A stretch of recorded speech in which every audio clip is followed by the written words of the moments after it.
you can do that. Yep.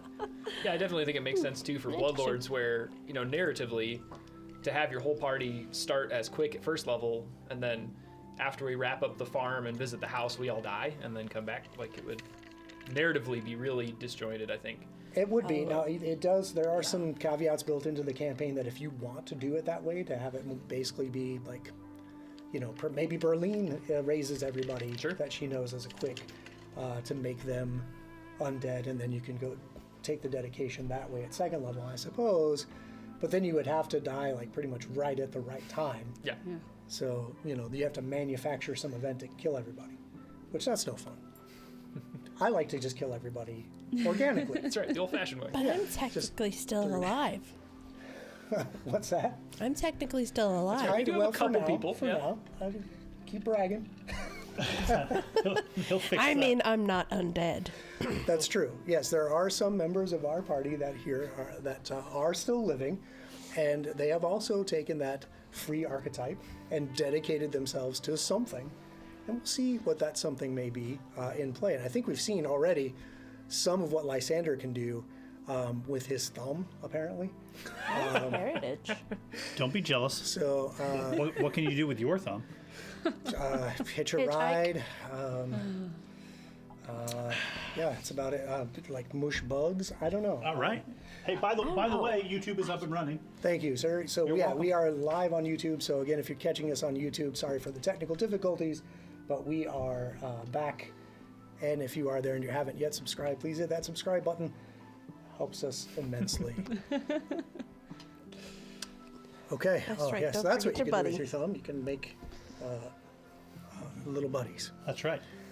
Okay, so that's basically all I wanted to talk about with actually, is to kind of talk about this part of the system that we're using, the free archetype system that allows us to take those dedications, take those archetype feats without watering down our main class feats we get at those even levels. So it makes our characters, I think, that much more versatile, and makes this system that much more customizable. Anyway, what happened the last time we played? You guys, we started off at the Ostavite Nest, where some people were still taking some persistent damage. We talked about that. We fought our way through that. Everybody recovered fine. There was some healing done-ish. And you found that secret passageway that led to that very weird chamber with the Skull Fairy, where after some initial wavering of like, should I talk to it? Should I try to kill it? Persephone decides to try to kill it, and then immediately pays the price by dropping to dying 2 from a critical hit. Yeah, almost lost her head. Almost had her Barely head made that Almost save. lost her skull. ripped off. And if I recall, had to spend her skull bone to actually make the save. Correct. And, she could have held onto that skull bone and said, well, you die. And then she says, no, I don't. And then we move on. So that is a use of the hero point, don't forget. Right. Right? Because it's a gamble to roll the dice, but it's a sure thing to turn in all those hero points and say, I'm actually not going to die. Actually. Actually. So don't forget that. There was also some choice words thrown about us about somebody named Jerry, and the Skull Fairy said, fuck Jerry, and then you defeated him. And you found a corpse in there. Mm-hmm. That corpse was covered in all kinds of ritual scarifications and tattoos and piercings. Very strange. He had been there for some time. You found a rolled up piece of skin with a tattoo inside it that said Death and Secrets, and inside that rolled up skin was a strange key. You found some other things, a couple bottles, some coins. But that key really grabbed your attention. You spent a lot of time after resting and getting back to rights after a very rough day, or night, I should say, in the basement of your manor. You decided to go around the manor and try to find, where does this key belong? And you couldn't find any place in the manor this key belonged. You decided maybe if we go outside and maybe there's a mausoleum or family crypt outside, we'll find something out there that this key belongs to. When you went out there, you instead encountered a very strange creature called a tombstone troll that it was very afraid of you, but it tried to stand up to you for a little bit, and it didn't really make it very long. So the poor tombstone troll is no more, and you're outside at these kind of overturned headstones. There was some discussion about the tunnels. You dug in the tunnels a little bit, didn't really find anything. And now you're standing outside with this key with no indication of any kind of crypt or mausoleum here on this side of the building. Sure. And that's where we'll pick up tonight. I think we do just continue to make our way, around the pond and then around the rest of the building to see if we can find any other way. I'm not jumping in that pond and swimming to the bottom, that's for sure. Look pretty nasty. Why not? And if nothing more than just to say we've once around the building, right? We know kind of what's on our Your property. Let's see how many other infestations we can find on this new property of ours. That's right. Sure. So you spend some time kind of doing a once around inspection of your new property. Speaking of, this property has been known for some time as Kalak's Manor, but Kalak doesn't live here anymore. You guys do. So that might be something to consider. Is it still going to be called Kalak's Manor? Or does this deserve a new Great question. name? We could think about We'll that see. as we continue this inspection. You go around the building. There isn't really anything outside the building except for this horribly maintained wrought iron fence around the circumference of your acreage of land, 1 acre of land. And you come back around to the front without finding anything outside that would indicate that this key would belong to it. So what do you guys want to do from there? Well, we'll find where the key goes eventually, I'm sure. And who knows, maybe when we report back on the condition of us clearing out the manor, maybe she'll know what the key belongs to. Who knows? Good point. Yeah, she may even. Yeah. Maybe she'll know exactly who that person was in the basement. Maybe. We got a lot of cleaning up to do in this place. Yeah. Oh, agreed. And maybe then we'll find whatever it is. Oh, who knows? Yeah. If only we had a staff of zombies like she did. Yeah, who would control them though? Goals and aspirations. Not okay? me. Yeah, first things, well, we do have We're one getting there. zombie. We do to have put to one work. zombie. Okay, I'm doing the best I can. One at a time. One at a time. But is that what you want to do for the rest of the night? Because you got up at sundown, or relatively close to sundown. You knew it was dark outside and safe to go out. You really haven't been up and about for very long at all. Sure. So the night is yours. How far is it back into Great Urge from where we are? Oh, you're not very far at all. In Okay. fact, I think this manor is just like an hour outside of town. Well, Persephone and I have definitely discussed on multiple occasions that we need to seek someone that sells healer's tools so that we can keep each other alive a little longer. Sure, I'm sure that will Without certainly causing help. pain to Is there anything else anybody else wants to do before spending a little time in the town this afternoon? Or this This this after dark? this after dark. I'm probably going to struggle with that all the way through this thing, man. It is, yeah. It's Yeah. very unnatural to play at nighttime. I see. I need to learn more descriptive words about the different phases of nighttime, I guess, right? Yeah, because not very many people write in those terms or talk in those terms. Yeah, Well, maybe night shifters somewhere can help us out with that. That's right. Put your comments in the chat. That's right. If you're a night shifter and you know some of those terms, help us out. But anyway, yeah. So it takes about an hour to get in town. I don't know if you wanted to go back in and maybe gather up the things that you wanted to sell. There are also some things that you are unable to identify that you have procured along the way that you might be able to find someone in town to identify that for a nominal fee. hopefully free. Nothing is free in Gab, especially for the quick. Do we know who grabbed the key? Did I grab the key? I don't remember. I think you did. Okay. Would not be us ghosts. I would say. I mean, no, it's that's not true. me. That's very true. There's only 3 options. That's very true. Even if Persephone was the one to have grabbed the key, she would have handed it over, Great. saying these things are of not my concern. I want to, I guess while everyone is kind of gathering their stuff to get ready to head into town, I'm going to take the key. Okay. and I'm going to sit down in that little entryway, like the little where the red light is all in the room. Oh, sure, yeah, the big courtyard with Yes, the the shallow courtyard. pool. Yeah. I'm gonna sit down kind of where Persephone sat the first time we came in, and she was just kind of relaxing and looking at the thing. Mm-hmm. I'm gonna pull my glove off my hand, exposing my hand, and I'm gonna grab the key. Okay. And an ability I picked up at second level is called Read Psychometric Resonance. I don't like this already. With a touch, you can read the psychic impressions left on an object by its previous owners. Okay. This exploration activity functions similar to detect magic in that you move at half your travel speed or slower while using it. You must brush your bare hand over an object you pass while you do this. This detects objects with significant emotional resonance attached to them, such as a joy from child beloved's teddy bear, sorrow from a widow's wedding ring, or fear from a victim's murder weapon.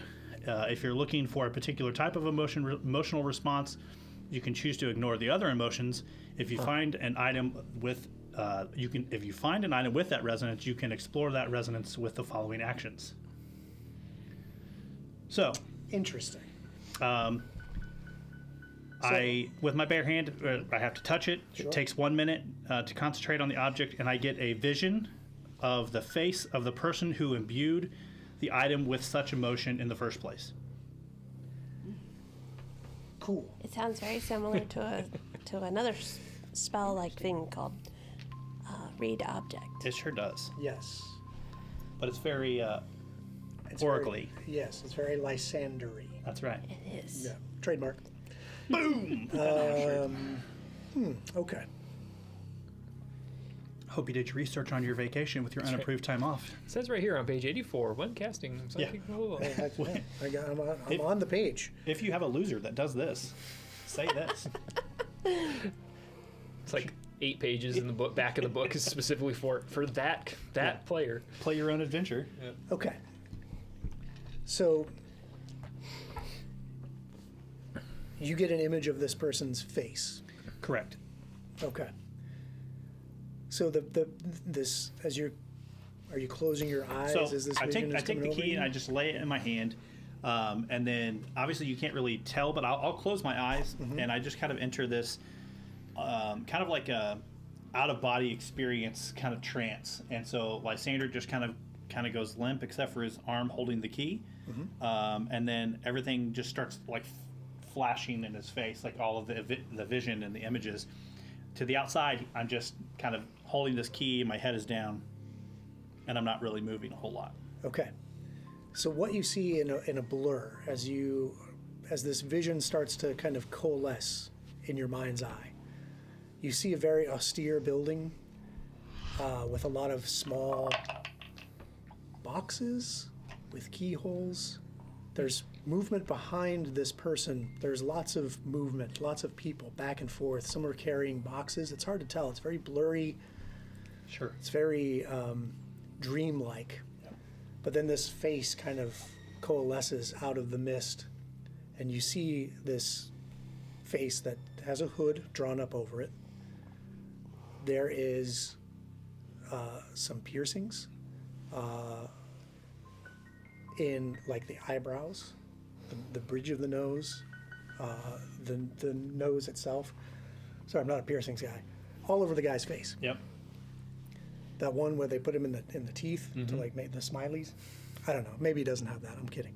Snake bites. It's got grills. Yeah, Snake bites right here. sure. Yeah, we'll go with that. And some tattoos. Okay. Nostril. Bridge. There are tattoos of what look Brow. like chains coming out of the eyes down the cheek. Okay. And you see him kind of furtively glance around and look like he's putting this key up to one of the boxes. The emotion, the feeling that you're getting off of the key is boredom, Okay. routine, Okay. frustration. Gotcha. And then Sure. it vanishes. I think being the first time I've used the ability, or the first time the ability kind of manifests itself to him, I'll probably drop the key, like out of like kind of coming back to, not knowing how it all works. The key kind of bounces on the ground, makes that loud bing, bing, bing, bing. Oh yeah, echoes very nicely here in this chamber. I'll quickly like grab the key. Does the guy I see in the vision, does it resemble the guy that we saw downstairs? 1, 2, if it's not him, does it look like someone who is maybe in whatever cult or whatever faction that they kind of run in? Those look like somebody, like they look like they belong together. So it's hard to tell because, as you recall, Right. the body you Yeah. found was fairly decomposed, and most of his head was gone. Piercings are forever. So some of the metal bits that may have been in this person's face, you might go back down into that chamber where the Skull Fairy lived, his empire of skulls, Yeah. and find those metal bits. Yeah.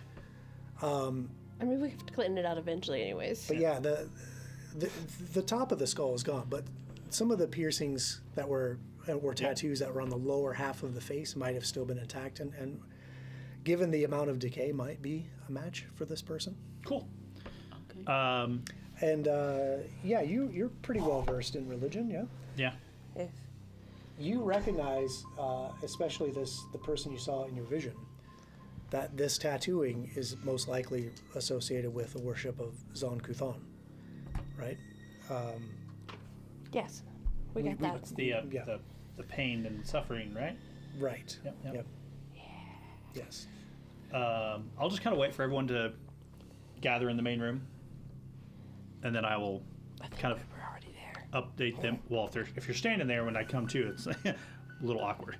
But if not, I'll just kind of wait for everyone to get there, and then I'll just kind of update. I was like, hey, so I put this key on my bare skin, and I had a vision of who I think this key belonged to. And I'm certain that if it's not the gentleman that's in pieces in the basement, then it's someone who looks a lot like him or carries a lot of the same accessories. And there's the key was used to open what maybe a lockbox or some kind of small, and I'll describe the place, kind of a small box with other boxes with people moving around it, and I got the image of the guy putting the key in the thing, he's kind of bored with what's going on, maybe a little frustrated, but Do you remember anything more about what the box itself looked like? Just that it was identical to all the other boxes that were in this wall. Interesting. So would that be like a mailbox or a I think you're onto something. This could be some kind of Bank box? safety deposit situation. yeah, I wasn't sure if safety deposit boxes were a thing in this world, but I Mert would let you know he's Yeah. very used to, running deposits into various places. Sure.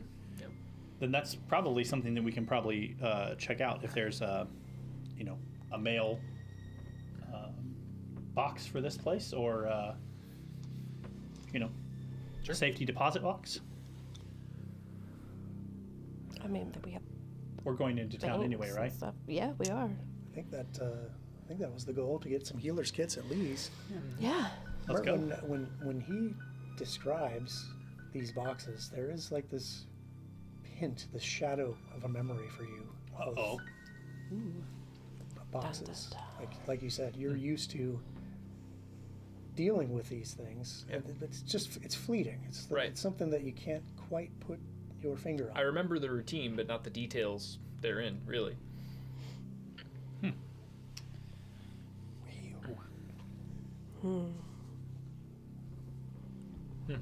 Shall we head to town? Certainly. All right, so yeah, about an hour to get back into town. Once you arrive, nighttime is in full swing. It's actually fairly busy in town. There are numerous groups walking around. You do notice, however, that anytime you see the Quick, they're not very many, and when they are gathered together, they're in very small groups, not more than 5 or 6 at a time. If they do start to kind of loiter in groups, some sort of security soldier, something will come over and break them up. Interesting. You're familiar with the dead laws, and the quick are not allowed to congregate in groups of more than 6 in Geb, even in public spaces. Oh, yeah. Let's see. So, okay, you guys are fine. That's right. There's only 2 of us. As you're making your way around town trying to find a place to offload 40 feet of good chain, That's the same exact Excellent. store that would sell healer's kits too, I'm sure. oh yeah, yeah, Positive. yeah, it's Or at the it's- very it's- least, right next door. it's Ghoul Mart. Cool. You just got to go to Ghoul Mart and take your stuff to customer service, get credit, and get your Ghoul's Choice healer's kits. Oh boy, Ghoul's you're getting Choice. very close to. Anyway, it Just does like a- take you some time. Wow, Patrick. Uh, wow. The logo's like a big swooping purple tongue with like the letters across it. Trademark patent pending. Discount blood in cans. Just Ghoul it. Anyway. Jeez. It takes some time to kind of, maybe ask around, trying to find out where, who would take this chain? Where can I find someplace? So, I don't know. How would you guys go about that? I think I would probably go. We'd probably go to whatever the first, like, biggest, most popular place is where people are going, and then kind of from that point, just kind of ask around. Like, I'm looking. We're looking to sell some items that were, as we rehab our home. We're looking to update its interior, and where in the world could we offload some of these items, such as. And then you just kind of list some things and let Right. the inhabitants of Geb tell us. Yeah, I'd certainly be interested in doing, gathering some information. Sure. Lay down some diplomacy. Remind myself, kind of where everything is at in All right. town. Oh, I like that you guys are playing right into what I'm going to do behind the screen, because these checks Yep. are secret. Great. So we'll kind of go around the table and roll some checks to gather information, as you said, to find out where you can offload the stuff, where you can maybe procure some other things. Yep. Maybe find people who can identify some of the items that you are currently holding. Yep. This whole process is going to take some time, probably Sure will. a few hours. But as you're kind of going around, you do start to hear murmurs and rumors kind of throughout the town. Like maybe as you're in line at a smith to talk about offloading this 40-foot good chain as maybe scrap metal or something. Who knows? Sure. You do pick up somebody. These days, you've got to watch over your money yourself. Grey Dirge Bank shut down a few years ago. All the money was withdrawn, of course. As some say, there might be a few lockboxes still down in the vault that's never been claimed. Well. I'll definitely share that with the party of, I suppose the old bank is shut down, but we did say we were looking for lockboxes, and I heard somebody say there might still be some down there. Perhaps, maybe Oh. our key fits one of those. perhaps. And I mean,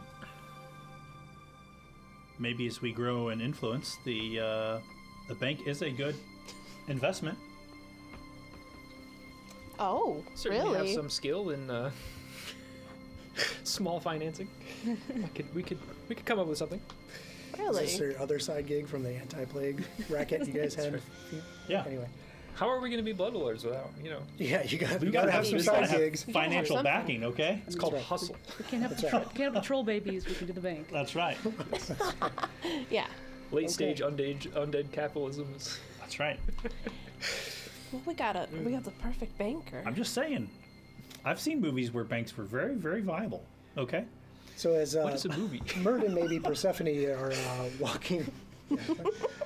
working on getting this chain offloaded, and some of the other things that Persephone knew she can get rid of to fund these healers' kits. What was Ophelia doing? I was looking around. Okay, in the same place? Yeah, Okay. just looking around. I'm not gonna. So I'm looking for wherever that he goes to offload these things. Giving the proximity to our home, I assume that these are going to be places that we are going to frequent more than once. More than likely, yeah. Yeah. So I would like to just kind of everywhere we go, I'd like to use diplomacy to make an impression. Oh, okay. So we can start to slowly change the impression and have like positive relationships with these people. Sure. All right. And so as we work our way through this part of the city, that we will have some contacts. So are you working around with Mert? Absolutely. Okay, so while I can he certainly is, join in that. I would say that Lysander definitely does make an impression. most definitely, and that's your role, sir. So wherever it is we're going first, I'll just start as he's Sure. kind of pulling stuff out of his bag and laying it on the desk, and we're kind of analyzing that kind of stuff. Whoever the shop owner is, or whoever the prominent person is in these establishments, I'm just going to strike up conversation. Being new, we're being new to town, moving in, just trying to lay some foundations for good, positive work relationships, and Hell yeah. I can certainly. I'm assuming it's a diplomacy role? It sure is. Yeah, I could try to aid that. I can See how that assist as goes. well. I may have picked up some. Oh my gosh, look at us go. I don't help. Okay. So.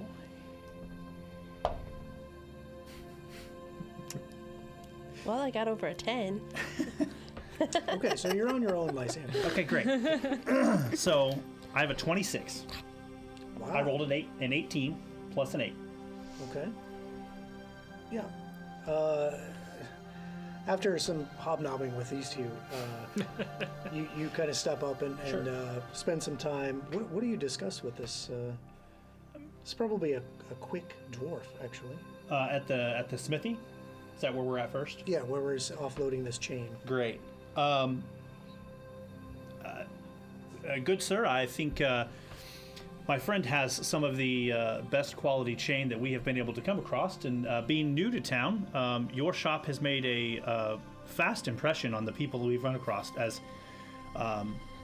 you have been the person that they have told us that if we were going to do business, sir, that it was going to be you that we are going to be dealing with. So I'm Lysander Darkthorn, and these are my friends, and we are new to town, and we're looking for a place that is reliable and somewhere we can just make an impression with the things that we're going to change. The way our home is situated, we're going to be offloading a lot of things as we remodel and rehab our current place. And man, we would really like a place that we could bring these items and give you some items to possibly sell or use in your shop. And you've obviously made a positive impression around the people of Grey Dirge, and we would like to continue with that.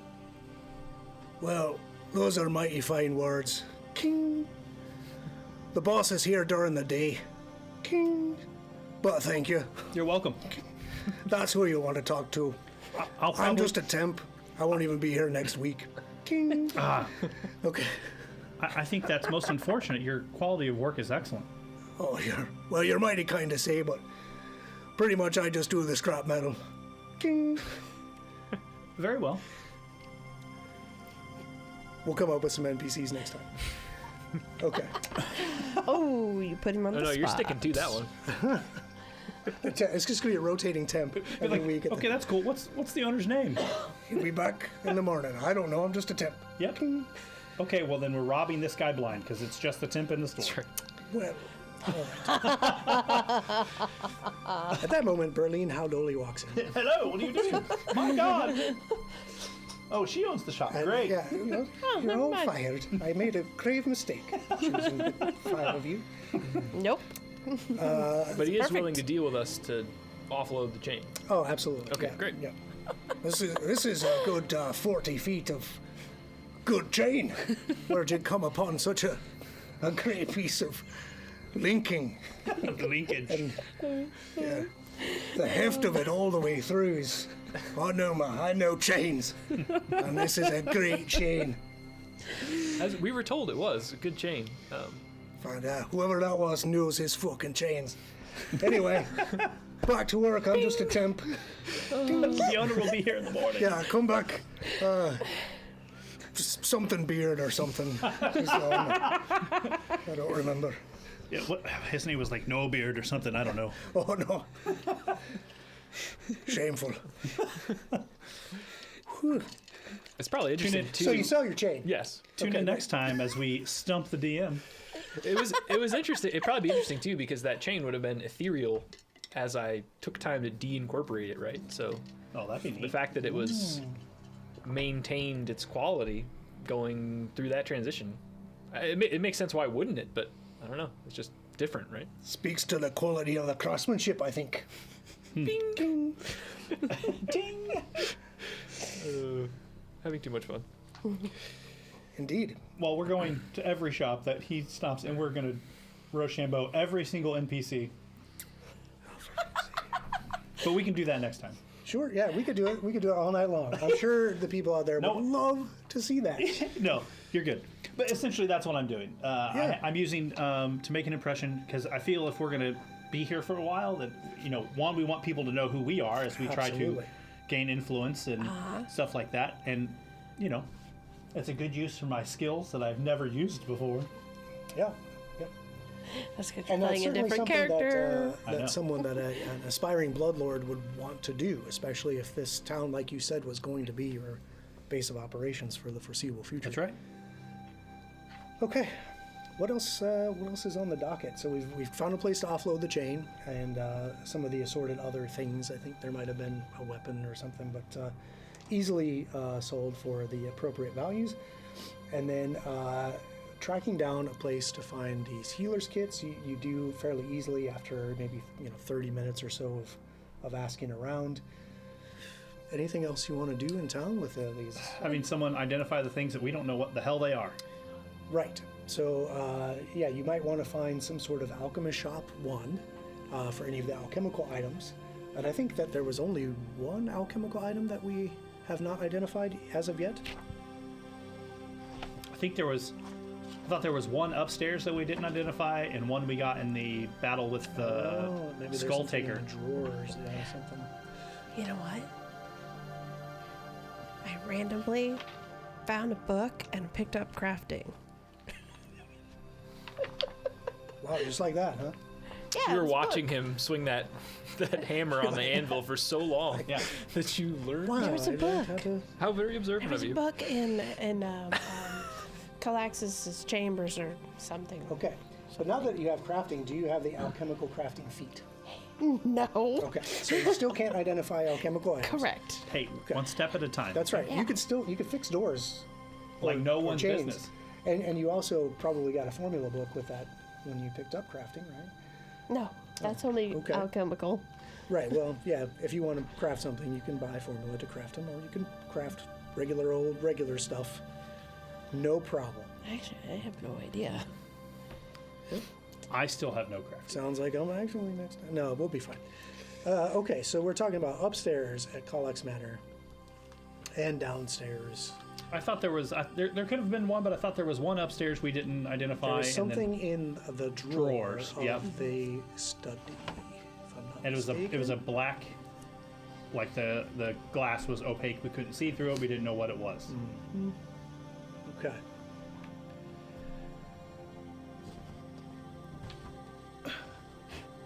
So, Mert, how does it feel to be a little less tied down without that 40 feet of good chain weighing you down?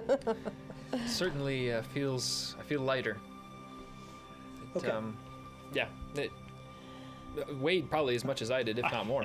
It's huge, dude. But weight Yeah. is a strange concept Yeah. for me. I bet. Oh yeah, we had the. Who's carrying around the alchemical items to take them to get identified? I would imagine Ophelia probably had them. Okay. I think you're the you ones do. that wrote them down, yeah. So there are a couple alchemical items and a couple magical items. You said you're probably the one that wrote them down, and she instantly went, No one's writing them down? Oh, okay. wrote it down. I guess, you didn't Guess we find don't have them. I've got it. Alara's got I mean, them. I didn't. I put that we found them. Alara Yeah. doesn't have them, but Okay. we I'm had sure that Mert two has stoppers. dubious Mert notes, Is- regardless of Mert who is the actively note is Sure, owning you them. have a opaque container and yeah, 2 bottles with stoppers. Mert is the active note taker, okay? Okay. So up in the upstairs study, where someone found that secret compartment in the drawers, Yep. there are actually 2 alchemical items in that. So after about 30, 40 minutes, you find an alchemist shop. There's already a few people milling about in there. And the alchemist behind the counter is a female ghoul. She's, dressed in a blouse with kind of a leather smock with all kinds of burns and kind of like little explodey marks on it, and acid burns and some other. It's a well-worn leather smock and then there's shelves behind her with various vials and containers. Is this a subsidiary of Barnabas's? No. Nope, that has nothing to do. It's a completely different universe. The ghoul introduces herself as Barnabasia. No.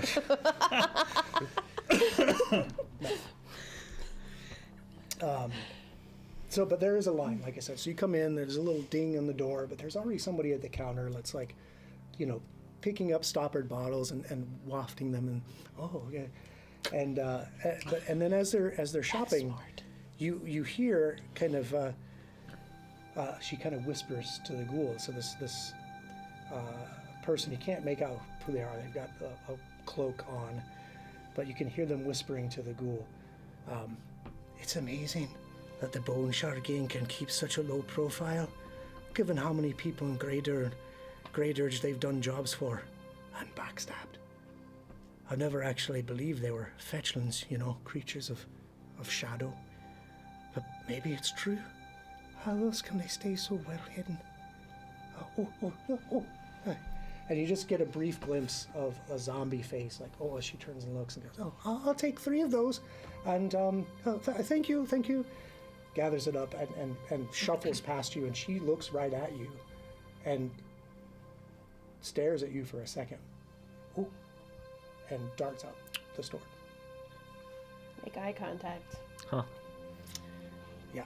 and smile, showing my fangs. Yeah, okay. Showing your fangs. That's right. Okay. Yeah, she runs even faster. She does not smile back. And then you make your way up to the counter, and the ghoul behind the counter. Don't pay her any mind. Everyone's nervous around here because of the gang activity. But What gang activity? there's a bunch of street thugs and roustabouts and, but just dregs of society, really, trying to make a scrap of coin here and there. What does that have to do with fletchlings?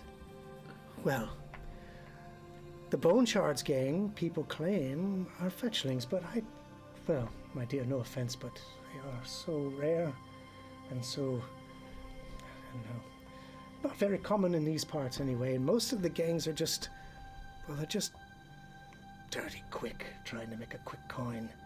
No offense, mind you.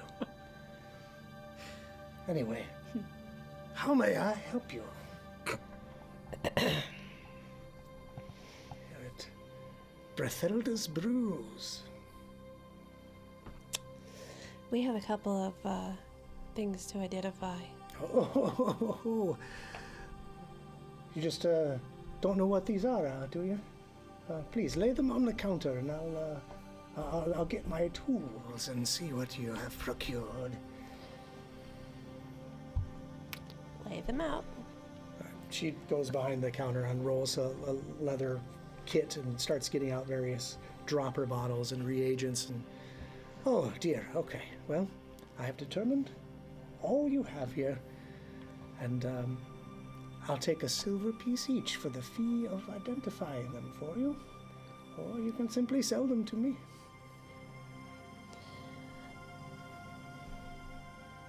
I'll pay you. Great, that'll be 3 silver then. You took them right out of your mouth, did you? No. I had hair in my mouth. Is that okay with you? Like, I didn't know if you were role playing or not. You're just like, okay, 3 silver. Yes, it's a tooth. Sorry. Is that a versatile heritage, like awakened hamster or something? Yeah, 100%. It's the Yusoki ancestry. Yes.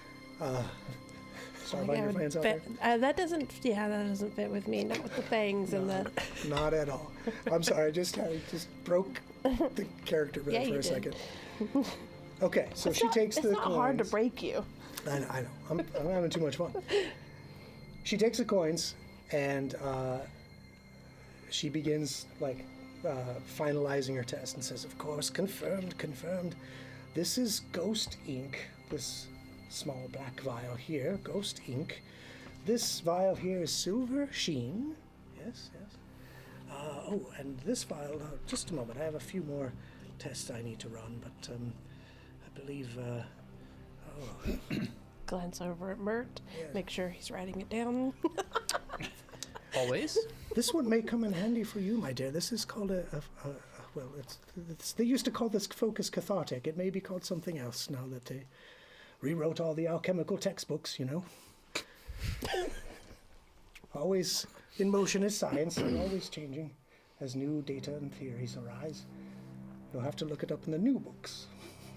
In this book, it's called Focus Cathartic.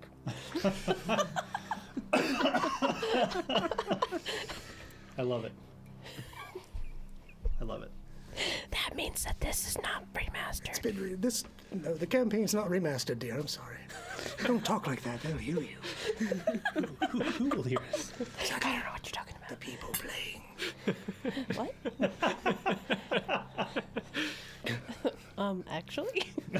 What's happening? I don't know. I broke the 5th wall. The incessant rattling. Hear it. But she identifies those 3 items for you and takes your 3 silver. And off you go on your merry way. Indeed. Oh, man.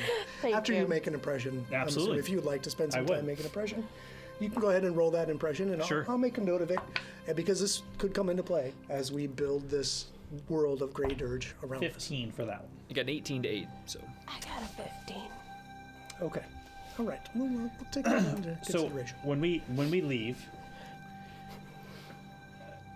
as soon as we're outside, so do we feel like this woman is knowledgeable enough that if we asked her what possibly concoctions are made of the Oh. brain grit and the paste? Possibly. I mean, she was able to identify what we had, and I would be willing to throw a couple of my own silver pieces to potentially give us a retainer to get her to look at this information. I mean, she may already be looking into it for Maybe.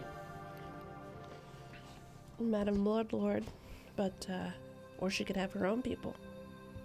Strong Forgot possibility. her name. Haldoli. She's Madam. She's a blood Certainly lord. is. But I didn't want to say anything in the shop as to put her on the spot. But maybe I don't know if we want to go back in and ask, or if we want to wait till next time. But I think if you feel she's knowledgeable enough, I think it may be wise of us to cast a large net. Well, she had quite a bit of knowledge, and it seems like people like to talk to her. I'll take 2 of my silver coins and hand them to Ophelia. You don't want to you don't want to go back in and make an impression. I talked to her enough. I Okay. you know, Would you like me to ask her? that's fine. I mean, unless you don't want to. If you want me to ask her, I will. Okay, I'll ask her. Give me the coins. So I'll saunter back in. Okay. The door above Bing, the ching, bell ching. above the door rings again. Ding, ding. She turns around. She has a book in her hand. Welcome back, sir. Yeah. So soon? You're back so soon? I'm glad you came back, actually, because I did pull down my latest book, and it's actually called a bottled cathartic, is what the new alchemical text's called. It does the same thing, though, really. I'm old school. Okay. Alchemical Encyclopedia Britannica. Gotcha. Yes. So I do my best, you know. we have a question. Is there anyone else in the shop, or is it just me? I don't see anyone. I wasn't asking her. I was asking you. But okay, great. I will walk up to the counter and I will. I'll Staying in character. considering I'm the only one who gave coin. I'll pull 2 more silver pieces out to have 4 silver pieces, and I will slide them across the counter. Oh, We're looking for some. We're looking for some information. well, I'm sure I can help you if it has anything to do with the alchemical sciences. Hopefully that's true. We were set on a task to clear out a farm. While we were clearing out said farm, we ran across, and I will pull out the emblem that I have of the hand with missing the pinky, and I will lay it on the desk. We ran across that. Very strange. Yes. Everyone we've run across has no idea what that is. I don't know if you do or not, but if not, I'm not surprised. I am afraid, my dear, I do not. Probably one of those silly gangs we were talking about. That's a strong possibility. But in the food supplies of said farm was brain grit in the silo. Oh, yes, okay. And in the pack of the courier was trimmer paste. Interesting trimmer paste. Has that been named something else again in the list? Look at your most No, recent no. encyclopedia.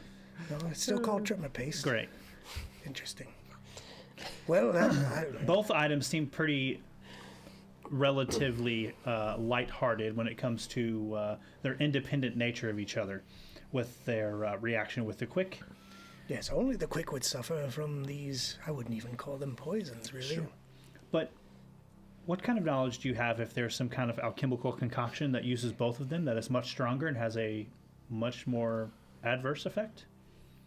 And I will just kind of like hold my hand over the 4 pieces and kind of like wrap my fingers on the desk. She reaches a clawed, rotting hand towards the. Well, if you want to give this as a retainer's fee, perhaps, for me to do some research, I could look into this, but off the top of my head, I have no knowledge of what these 2 substances, when mixed together, could produce. This would require lots of tests, lots of experiments to determine. If it is something that you have to research and you have to do lots of stuff with, I would be willing to give you 2 silver up front and 4 additional upon your request of your discovery. I was only offering you 4 currently. That is true. That I'm is now true. gonna give you 6. This is taking away from my everyday business, you see. But well, coin is coin. It is indeed, and She I'll slide the 2 across. takes 2 taloned fingers and sweeps them into her palm. Good. If you could leave me a small sample, please. Wait, please, a moment. And she goes and gets some glassware and takes some samples of what you have. Sure. This is very vexing, but I'm very curious. Who have you told about this? Just ourselves and our employer. That's it. And your employer is? Our employer. Oh, I see. Keeping it close to the chest. I pay you yes. for information you have not paid me for any. Fair enough, my kind sir. You have made quite an impression on me. Indeed. Have a good day. You as well. Watch out for those fucking gangs. I wanted to say fledglings. I'm not a racist, dear. I can hear you. Even though you're outside. Oh, sorry. That's right. Sure. The bone shards. I didn't do it. I'll walk back out and I'll explain to them what happened. So now you have identified your alchemical items. You have procured some sort of research on your 2 pieces of information you found at the farm. Like, Yep. what can this possibly be used to harm the quick? And it's someone that's independent of Haldoli, so either you're. That you know of, yes. Yeah, I mean, that maybe. we know but- of. While he was inside, I was be asking directions to the old bank. So yeah, the bank has actually been closed for several years. So most people are they think that it's in this part of town. They kind of tell you where it's at, but like you won't be able to get to it. It's heavily guarded. It's closed. Obviously. Perhaps we do need to find someone that can let us in. Maybe Mr. Saldoli could maybe. But I'm sure she'll want something in return. I mean, as I join them back, See. I mean, by all rights, we have claim to what's in that box. We have owned, we own the key that potentially opens the box. You're precisely right, Lysander. So we Possession can is go 9 check out tenths the the law. bank. This is true. We can go check out and see what kind of guard Sure. edge it is. And if we can't get to it, then we can go to. Yeah, maybe Haldoli may allow us to go in. Maybe. Okay. So you're gonna spend some time figuring out where the bank is.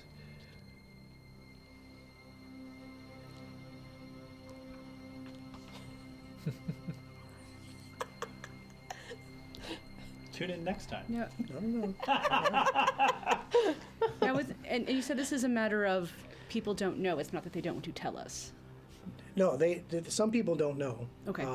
Especially a lot of Find the the quick. page. But yeah, the bank itself has been closed for at least 2 years. As you're getting more and more information, you do find people that tell you that the main reason it closed was the bank manager died, and a bunch of people came in and removed everything from the bank and took it to Mekatar about 2 years ago. There's nothing there. And they tell you where it is. That it's actually yeah, they tell you where to go to the bank if you want to go check it out. It's actually kind of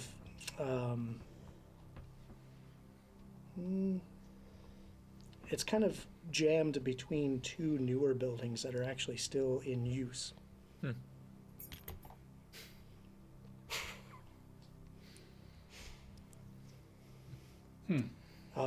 You can find it on the north side of the governor's quarter, is what you find out after about 10 minutes of asking around. You find people who actually know what they're talking about. Nice. Yep. So if that's where you'd like to go. I mean, we're already in town. Yeah, I suppose we could try to convince them to at least let us take a look. Sure. Maybe even show them the key as a kind of proof that, we have right to whatever's down there. If there is any more lockboxes left. We could certainly try. I mean, The worst that's going to happen is they're going to say no, and then we'll have to reach out and call somebody. Sure. Okay, so you make your way up to the section of town where the bank is.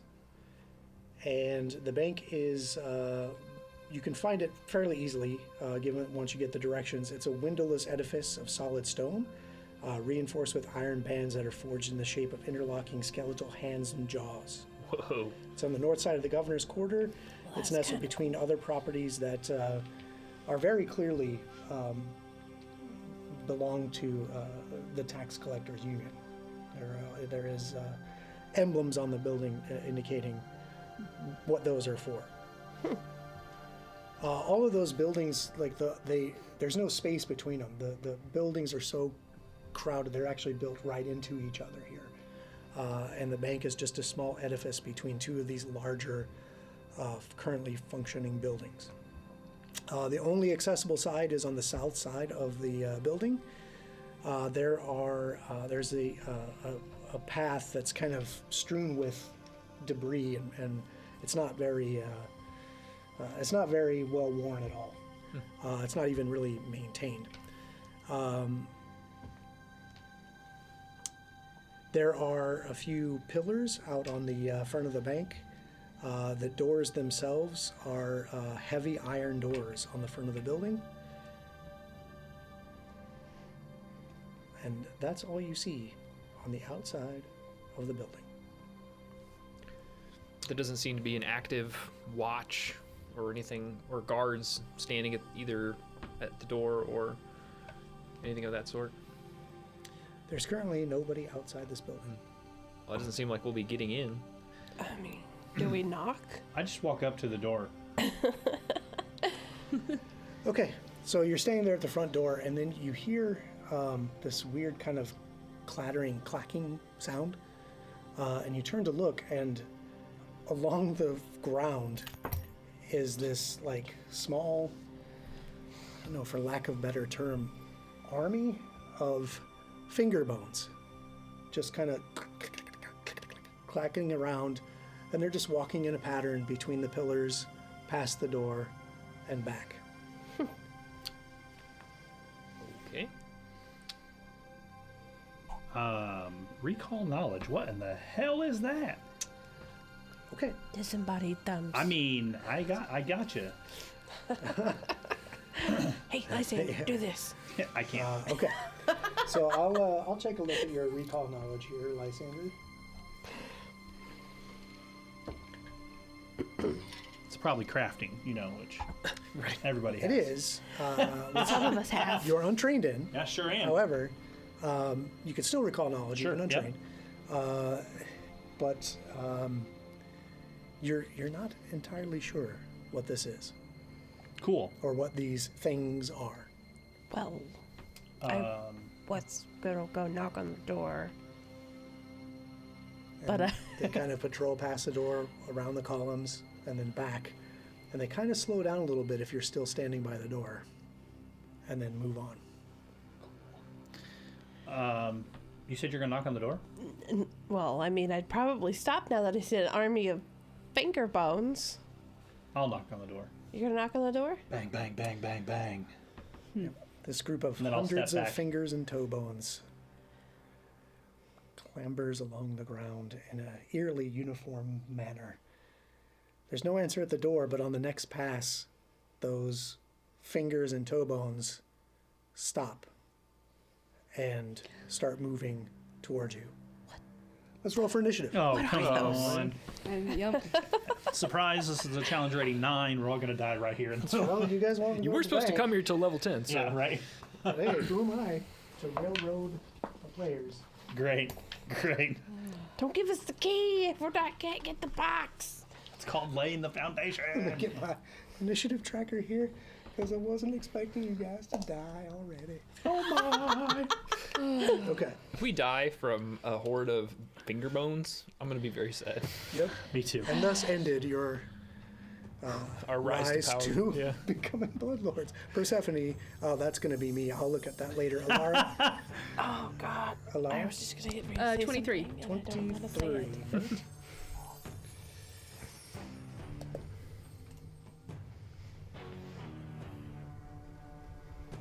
Mert. It's a 24 for me. Okay, Lysander, 16. 16, and Ophelia, 8. 8. Okay, and then let's I roll for wasn't this. ready to. No, yeah, neither was I. But guess what? Here we go. All right, now I'm gonna have to pull these guys up. I have all these tabs of all the other things. That's cool. The path to a bloodlord is not a straight path, okay? It is not. It is definitely full of curveballs. And NPCs that aren't done yet.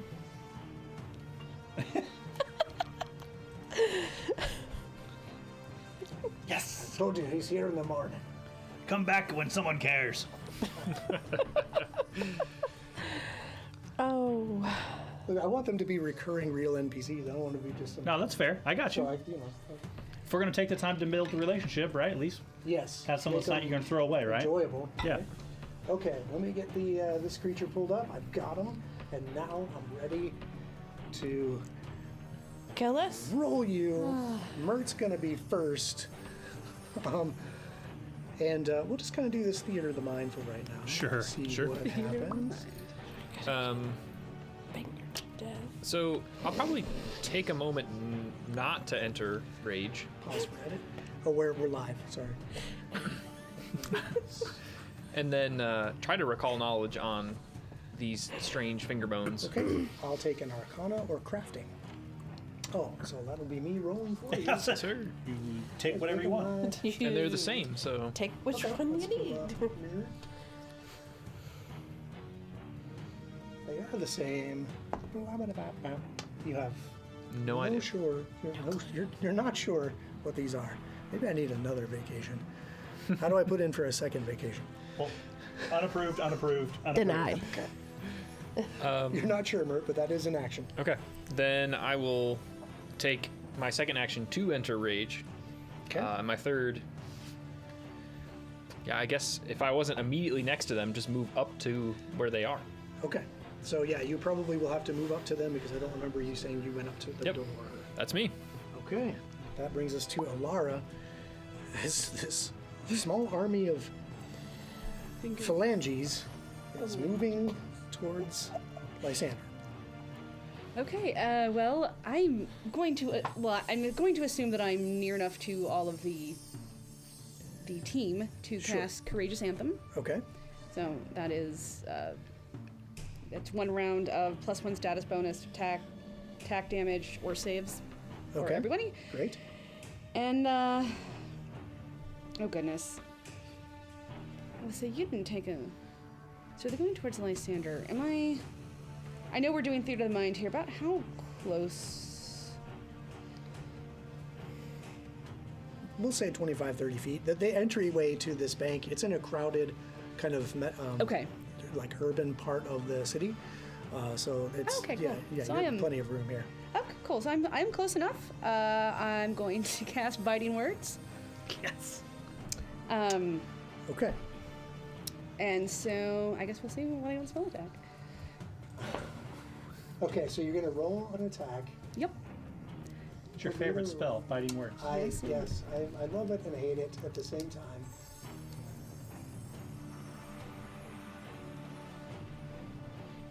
I got a 19. Okay, your words hit. Okay. So Yes. what are they? It's like, I would give you guys a hand, but you'd miss the point. Oh. All right, so She'll be 2d6. she'll be here all week. Don't forget to tip your waitress. 9. Hey. 9 damage. That's real good. Okay. And this is looks like sonic damage. How do you Okay. good? Yes. Interesting. All right, so you see some of the marching bones kind of like stop in their track, and then just kind of like crumple Oh. to the ground and like almost like turn to almost like dust. Wow. Okay. But there are still quite a lot of them continuing to march toward Lysander, and it is Lysander's turn. Great.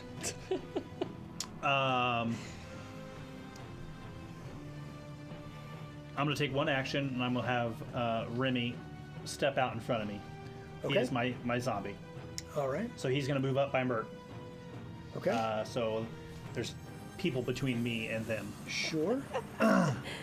There's people between the fingers. Yeah, that's right. This is like a carpet of fingers, but okay. Sure. I'm going to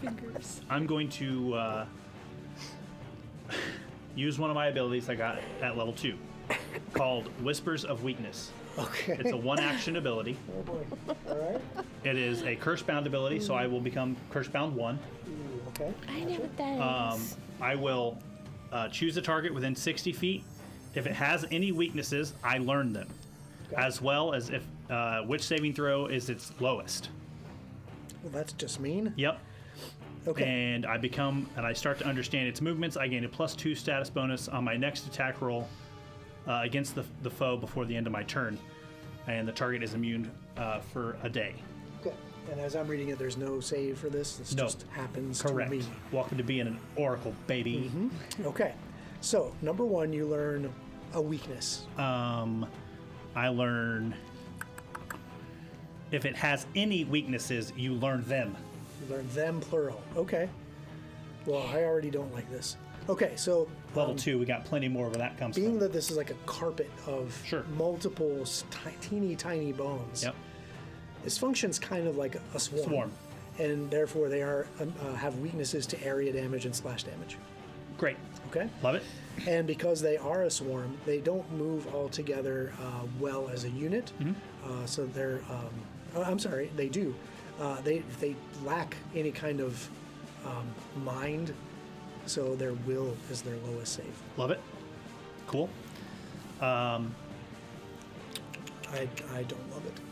I It's do. fine. It's not a competitive game. Sure. I'm just telling you what's So happening. my one action to move Remy, my one action to whisper in the whispers of weakness. Yes. And then I will cast Protect Companion on Remy. Okay. That's my Very 3. Cool. Persephone is up next.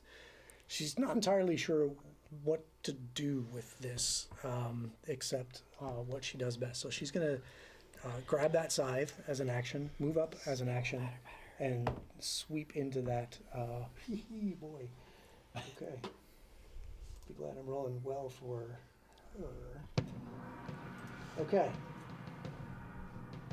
Wow. Okay, so she lays into this thing with the scythe.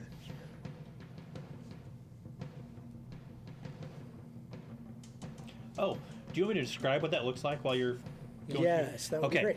So I totally spaced. I had a whole thing in my head. So as he uses this ability, normally he does when he does his Curse-Bound 1, it's when like all the stuff, all the muscle tendons and stuff kind of fall off from his arms and stuff as he's healing.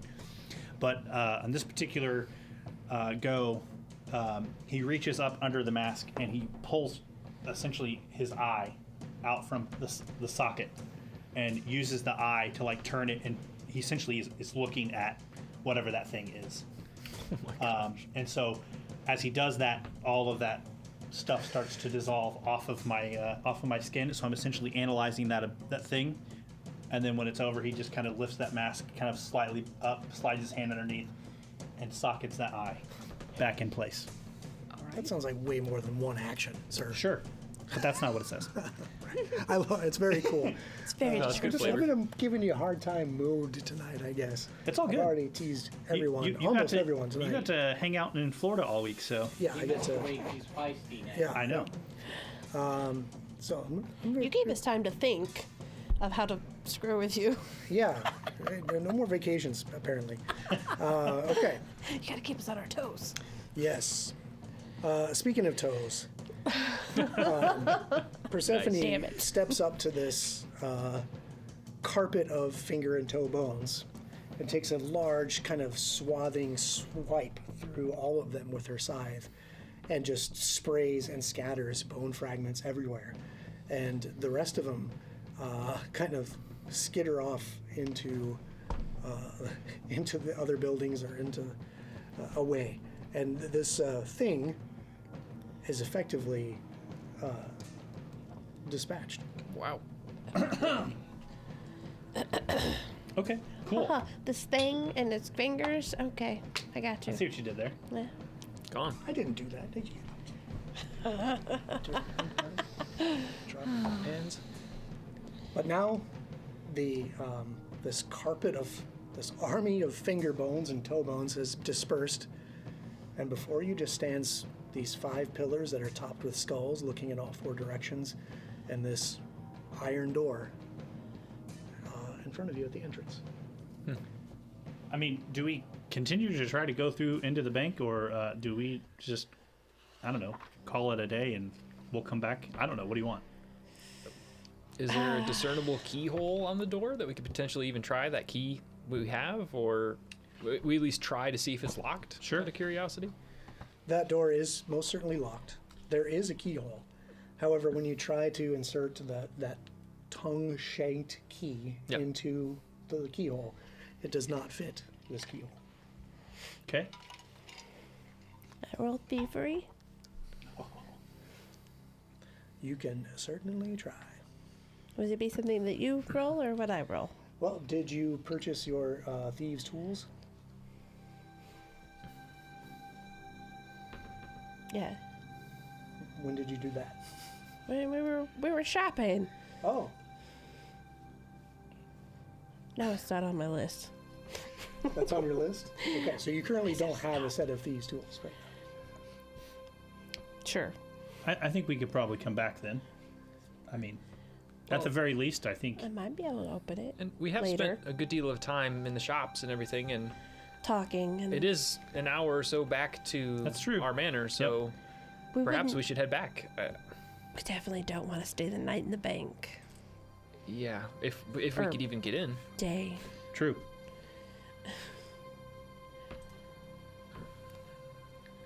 Persephone, that was quite a hit. Scattered those things to the wind. I suppose the scythe is a pretty ideal tool for sweeping the ground. I just mowed them down. Yeah. Apparently, I need to go buy thieves' tools. And is there anything notable? I know you said there's the skulls there. Is there anything notable about? I guess I can't go up and turn them or try to move them in my form, but You can go up and observe them and see if Yeah. there's any way to do that, and it doesn't look like they are. They just look like they're decorative. There's Okay. just kind of 6 pillars. So like there's 3 on each side of the path leading to the door, and they just kind of are on the edifice of the building, like just about 5 feet away from the Okay. front, just as like a decoration. gotcha. But there doesn't seem to be any function Okay. to these pillars. Interesting question, though. I think we're going to head back. Okay.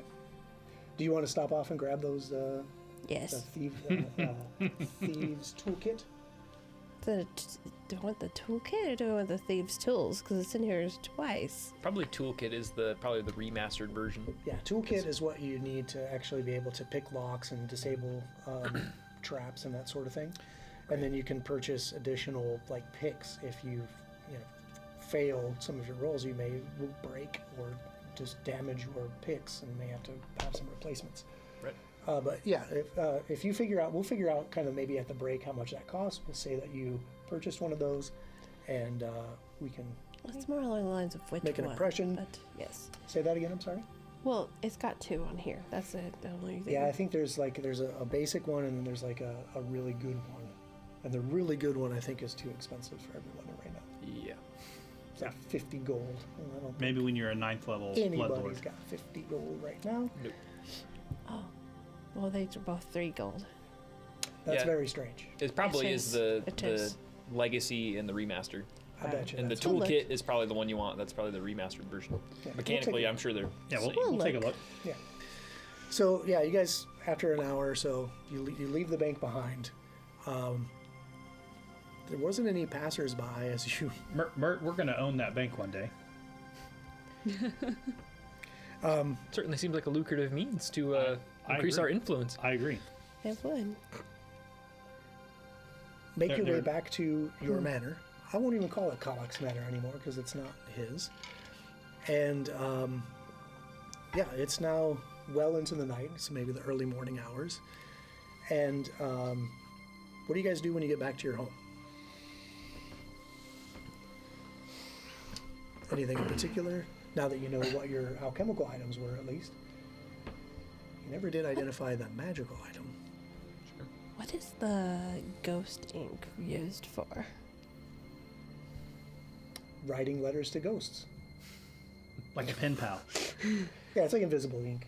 Yeah, we can look up all that stuff. Okay. Yeah. Huh. Okay, so we got a box in a bank that's locked. We're gross assumptions here. Like, Yes. It may not even of be course. Yeah. It could, may not. Yeah. I mean, they did say that the Stuff bank was moved stuff. to Mekatar. Yeah. And we're not there. Correct. You are several hundred miles away from the tower. I don't even think we could afford passage to Bekatar at this time. I mean, that's where we're from, but I mean, we could always walk there, but that wouldn't be very fun. Especially with those that can't be out during daytime. Yeah, that would really slow down the trip. Yep. Yeah, quite a bit. I think I'm just gonna, until we come up with a more collective plan, I'm just gonna start like at the front door, and I'm just start cleaning and just try to get the place back in order. Okay, sounds great. So Yep. Maybe you even picked up some inexpensive cleaning supplies in town, maybe a silver or I two worth picked of up stuff. prestidigitation. Great. Works just as that well for as you. soap and water. Sure okay. does. So you start getting setting about cleaning up the place, and after a couple hours, there's actually a knock at your door. Ooh. And it's very slow and deliberate. Just tung, tung, tung. I'll walk over and saunter over, and it's the first time we have guests in our house. It's a good thing we just cleaned. That's right. A good thing I started with the entryway. Right? Don't let them in that kitchen. That's Now everyone's filthy. like frantically, oh my god, oh my god. Right. They're on their way. Just like shoving stuff under furniture. Open the door It's like, like- this far. Hello. No. It's like Dark Fantasia. Yeah. Wah, wah, ba-da-da-ba-da-da. Don't sue me. Anyway. Yeah, Yeah. So I'll go to the door. the other Yep. movie. Yep. Yep. And I'll open the door. Okay, I don't think you were close enough to the actual I song mean, to be you get sued. like some seconds, but Get some leeway, and certain notes have to be the same. real close. Yeah. Okay, so you open the door, Yeah. just very slightly, so that you Oh, don't- no. just Well, you just that's- swing it open. Oh, yeah. And standing in the doorway is that very tall skeleton that you recognize Reacher. from Haldoli's Manor. Reacher is at the door, and he kind of just and like turns to point behind him, and you see a carriage out in front of your property, driven by zombie horses. Hey. There is a zombie driver up on the driver's seat, just kind of like, controlling the horses as they do. Just, I love it. and out from the carriage, well, first of all, Mjörk comes around out of the carriage, opens the carriage door facing your home, and the little steps kind of fall down off the side of the carriage, and he helps Berlin Haldoli climb down the carriage steps to your front gate, and he's looking around very, like, almost judgmentally at your decrepit landscaping, We haven't gotten outside yet. and brings her to the door. She's following behind, tapping her staff with the pig skull on the top. Yeah. And Mistress Haldoli, to see you. Of course. Of course. Reacher, are you coming in or are you staying outside? Oh, no, he'll be staying outside. Don't worry about him. Great. Richard, you'll stay here at the front. Anyway, Mjörk, if you'll, please, we won't be very long. If you can just wait in the carriage. Very well, my lady. And he goes back out and the door closes behind, and Berlin is now in the home. And she's immediately looking around like, I got word very quickly that the home had been secured, and, well, I must say, but I'm very impressed. You're already starting to clean up the place, I see. If you may, actually, I brought dinner, if you don't mind. Would you dine with me this evening in your new home? I would love to. Oh, fantastic! Just a moment. She opens the door again. Standing there already with the... Mjörk, if you would, please have them bring the victuals and everything. Yes, and both bottles, of course. Of course, my lady. Him and Reacher go off. A couple minutes later, a couple zombie footmen in waiter attire Oh, are bringing silver trays. One of them is carrying a big silver bucket that obviously has a couple bottles chilling of the vintages that you had picked out the time before for you and Persephone. love it. All of the things that you had enjoyed the last time. That are more fine-tuned to your taste. Whatever it was that you liked. Lysander, you seem to enjoy everything, so I brought extra of everything for you and your appetite. It is something that I am very proud of. Yes. Fantastic. Oh, please, if you don't mind, show me. I'd love to see your kitchen, if you don't mind. Absolutely. Fantastic. Please, bring it along. They bring it into the kitchen to start preparing and finalizing the preparation of the meal. And I'm really excited for you in your new home. And I do have perhaps some ideas and some pointers on how we can redecorate this. We'll start with the cabinetry for certain. No, please, show me your pantry if you don't mind. Oh dear, this won't do. This won't do at all. This is filthy. Yes, we've not made it in here yet. What but happened it's to on our your agenda. flour? It's been rat-eaten. Oh my. Most of the flour was thrown on a burning burning Ophelia. Oh, you'll have to tell me more about this. We'll share at dinner. And she goes on about, she's very happy. She actually starts prepping the meal herself. And she talks about how she fancies herself a gourmand and she loves preparing food. She loves indulging in food. That's one of the main reasons you might say I'm, still alive, if you catch my meaning, is so that I can enjoy times like these. And she's chopping things and setting about preparing and finalizing the food. I clean the pantry while she's doing that. And she does remark about how quickly she heard about the fact that you have secured the home. Yeah. She's like, yes, news does reach my ears fairly quickly, in short order. When you're a bloodlord, some people might try to kill you from time to time, but, well, most people just scramble to please you, if you know what I mean. I do. And she stares very intently at you for a little while. And then she finishes up the meal preparation and has everything brought out. Oh, please, where's your dining room? Please, we must sit. And Argoon is already in the dining room, like setting the table. Oh, milady, so good to see you. Please, forgive me for the broken crockery. You see, there was a problem with rats, and then there was a certain number of ghosts who came in. Oh, I'm so sorry. I see you've met them already. Please, I will finish preparing the table, and may I set a place for myself? Of course. If you don't mind, everyone, if Argoon the Annihilator joins us for dinner tonight. Of course. Oh, thank you, my lady. You're too kind. And you have dinner. And as you have dinner and you enjoy the things that you can enjoy, and I'm sure, Mert and Alara are spending time. I will actually intentionally eat slower so that they can enjoy things. And I would intentionally sat as far away from you as possible. That's fair. Well, you do have this big, long dining table Yes. in the dining room. So there's plenty of room. So it's Lysander and then the ghost. And Argoon is like sitting on Lysander's end. Well, I see what you're doing here, Lysander. If you don't mind me saying. I'm picking up what you're putting down. The muffin? Oh. We If need you a could just name for squeeze this. that into my tube there. You don't know what this guy eats. No. Finger food. Boy. Oh, Forget to no. tell him about all his relatives you knocked out. Yeah. All his cousins we just turned into shrapnel. Oh boy. Oh dear. We need a new name for this place. I know. So she's very kind of just surface conversation. Doesn't really bring up the farm. She does say that very briefly. She says, I must say I was saddened at the passing of my cousin, but well, let's just say he's back at work.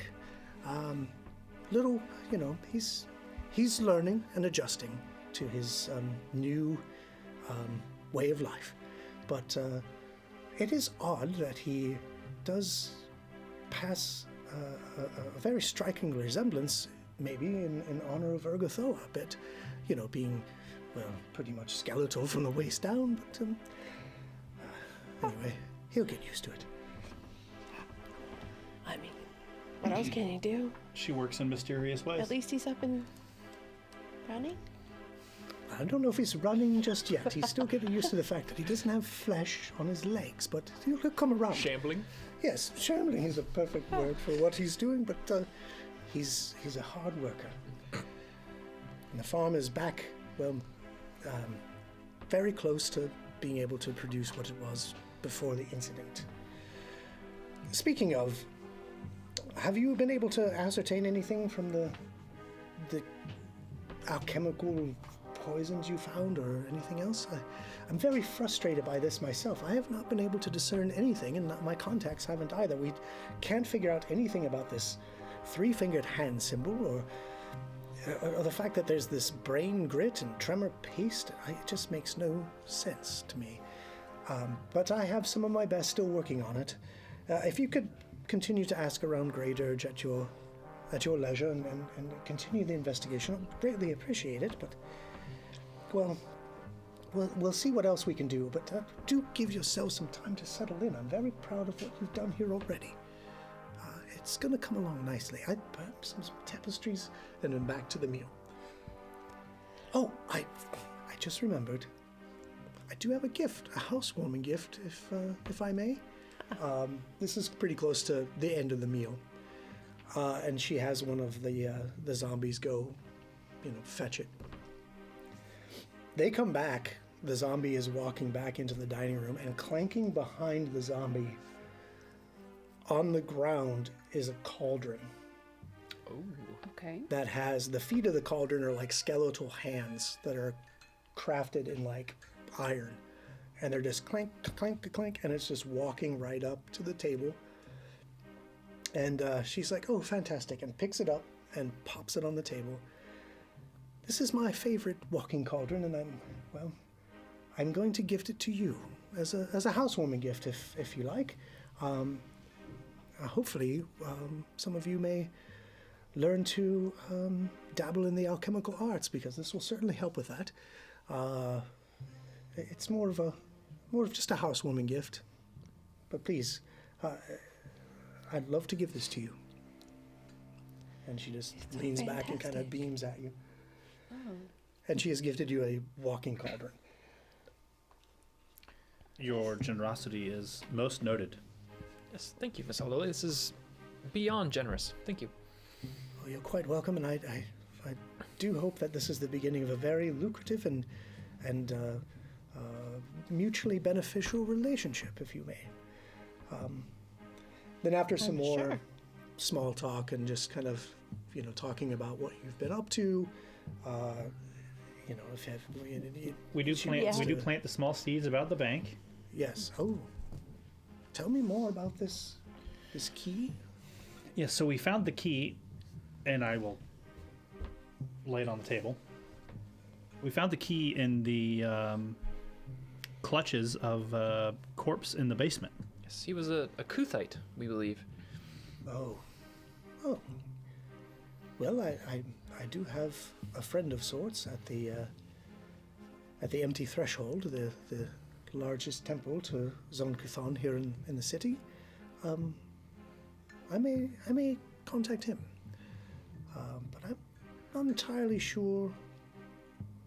That looks like it could be a bank key, but that bank has been closed for at least 2 years.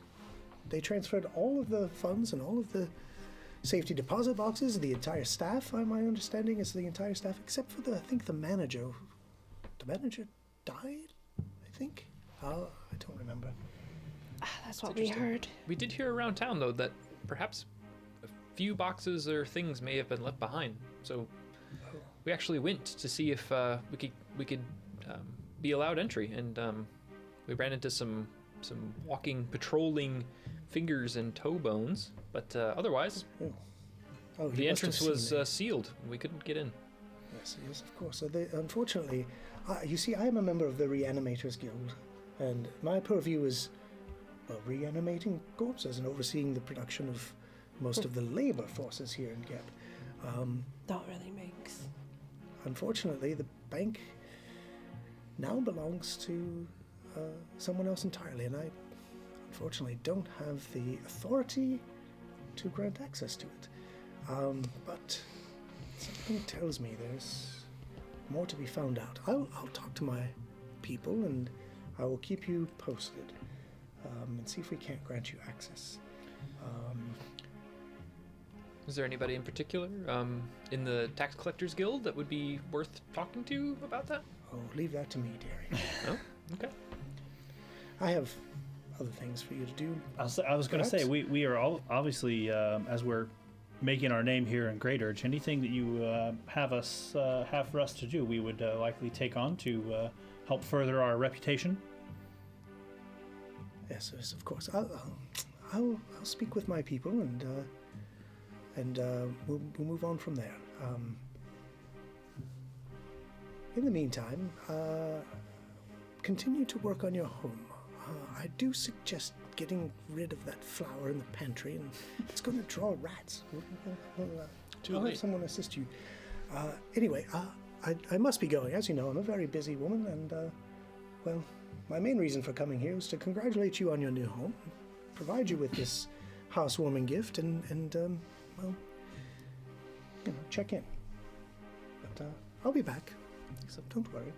Thank you very much for dinner, and Oh, you're quite welcome. I hope please you let us know enjoy. if you're requiring our services anytime soon. Certainly will. And with that, she packs up her stuff. Well, she doesn't. She has all of her zombie retinue pack up her stuff. Reacher and Mjork escort her back out to the carriage, and off she goes into the night. And you see the purple glow of dawn coming after that dinner and discussion. And I think that's where we'll take our little break. Love it. Okay. Break. When we come back, we'll be back at the house, and we'll kind of Sure. have a night's rest. Maybe it is coming up to That dawn. would be great. Because I think some people are still a little hurt from the troll. Some of us are missing spells. Yeah, that too. Ah. Nobody got hurt from the fingers. That's right. Persephone took care of that. She made quick work of it. Yeah, well, that and the biting words. That's right. They got me this time.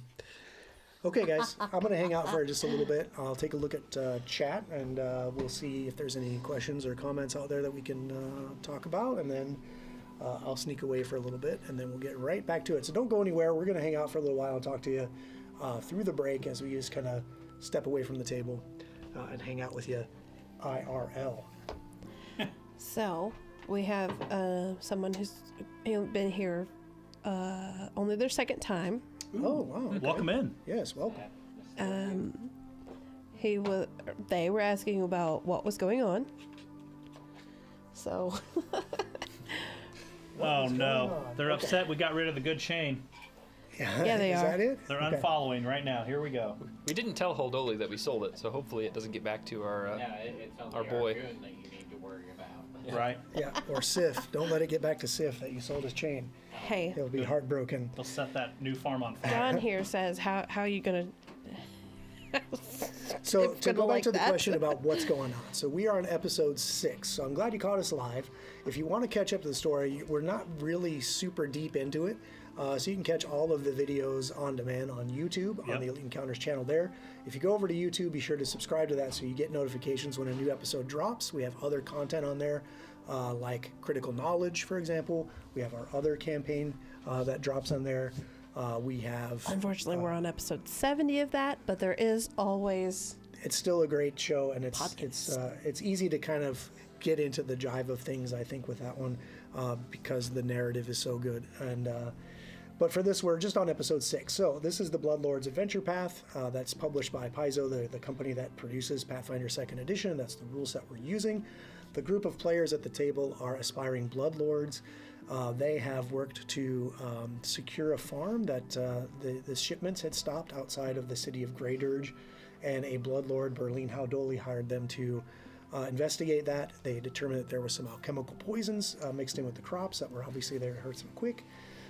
They came back and explained that to Berlin, who then gifted them their own manor, an abandoned manor that kind of fell into her possession due to a dispute over inheritance. And they have spent some time clearing out that manor of the infestation of monsters that took up residence there, and including a severed hand named Argoon the Annihilator. Bad guys. We decided to keep him. Yes, very much appreciated. I do like my quarters here, which you still haven't figured out where those are at. Yeah, we don't know where those are at. Probably a crock pot. But in that clearing of the that manor, they found some clues that may connect to some of the things that are going on. They have at the farm found a symbol of a 3-fingered hand that were showing up on some of the corpses there, to indicate that there's some kind of maybe cult or gang that have been trying to plant this alchemical substance or these alchemical substances in the food supply. And that's kind of where we're at. Berlin has come to congratulate them on clearing out their manor and claiming it for themselves. She's shared a dinner. There's some new investigations into some things in town, some rumors that they may have heard, some murmurings about town, and that have opened up some new mysteries, like where this key that they found in the basement of their manor on a corpse in their basement, where does that belong, number one? And number two, can they get to where this key opens something? Because they technically think it's their key now, and they technically want to have what the key opens. Yeah, I'm just saying that's what you guys Possession is 9/10 of the law, man. think. I don't know. You're going to have to refer to the dead laws in Geb. The campaign takes place in Geb. It's a nation in the southern continent of Galarian, which is the planet, the setting of the Pathfinder campaign world. This area is historically where two very powerful wizards had a massive war. One nation was pretty much decimated and turned into a nation of undead creatures. The other nation of Nex, which lies to the north, is a nation of archmages that have incredible magical power, but their leader has gone into some sort of hiding. The leader of Geb has now become a ghost, a very morose and remorseful ghost who basically rules through a council of 60 bloodlords, which the players are vying to someday become a part of this aristocracy. And that's where we're at. That's a very quick rewind recap, I think, of the campaign. Hope that answers your questions. Laura, are zombies good drivers? You know what? Why not? Because everything on the road is roadkill anyways. In Geb, zombies are good at everything. The main labor force in Geb is mindless undead that they raise from all the quick, the living people that have the misfortune of dying in this nation. There's not a lot of them here, and they're kind of second-class citizens to the undead. But some of our table is, in fact, living people. What? For now. Weird. Shocker. Oh, wait. I was going to say that we were the only two at the table. But our ghostly Alara one has of our joined ghosts us is back, back. yep.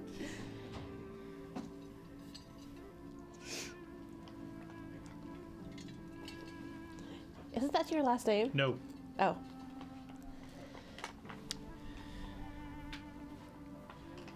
Yeah. Yeah, and then one of our cast members is missing tonight, Persephone Grace. So Sarah, who usually sits here, is playing a tiefling vampire who is very handy with a scythe. She gets down with that thing. Yes, all I have to do is roll a couple dice and like things die. So We like that. It's fun to play Persephone, but it's also way more fun when she's here. So Yeah, Sarah, if for you're out sure. there watching, please take care of yourself and please come back next week. We miss you, and we want you at the table playing with us. Okay, speaking of at the table, you guys are back. So I'm going to Yes. sneak off for a second. Sounds good. If you can, entertain everyone out there and answer all those questions. You got it. And I'll shut up for a second. So I guess we could we could commiserate about the name of the keep Yeah. or the manor. Mike's got some, yeah. So I was just needling around. I suggest now you obviously chime in whatever you want, but I was suggesting Bloodthorn Manor. But Bloodthorn. Bloodthorn Manor. Did we see many thorns outside? No, I mean, according to the guy who was looking at our lawn, I mean that's true. It could be, like I say, it could be anything. and we could always plant them. Yeah. Somebody could. What's on the outside of your house? Really bad rose bushes everywhere. Thorns everywhere.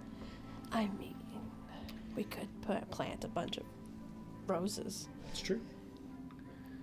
We could go something about that red crystal at the top. I mean, yeah, that is blood Like colored. crimson something. Yeah, Crimson. I think I like the idea of like maybe Crimson View or something like that, considering that the way the light kind of comes through those crystals. I Crimson. know it looks like it's. I remember him describing it as it kind of looks like it's bleeding. Mm-hmm. Yep. Huh. Well, Yes, I can see the blood there. Yep. somebody said Bloodstone Manor. Bloodstone Manor. We got 2 for Bloodstone. Oh. Bloodstone Manor. That's not bad. That isn't bad. How about the Sanguine Estate? Could work too. kind of referencing that blood Yeah. situation. Very vampiric-y. There's only 2 of us in the room. I mean, So- yeah. But it's very clear that this manor was built for people that were needed to be protected from the sun, the True. daylight sun, Bloodstone Manor or Riot. or riot. Oh, Please, no, don't do it. uh, The Hand of Thorns. well, we technically got 3 votes for Bloodstone Manor. And somebody and he redeemed Did you them. need to name it? Yeah, I Name do it. like the Bloodstone Manor. Looks like that's we're looking at trying to name the manor, right? So Yes. it is Calix. It was Calix Manor. We're looking at renaming it. So looks we have like 3 votes or 4 votes for Bloodstone Manor.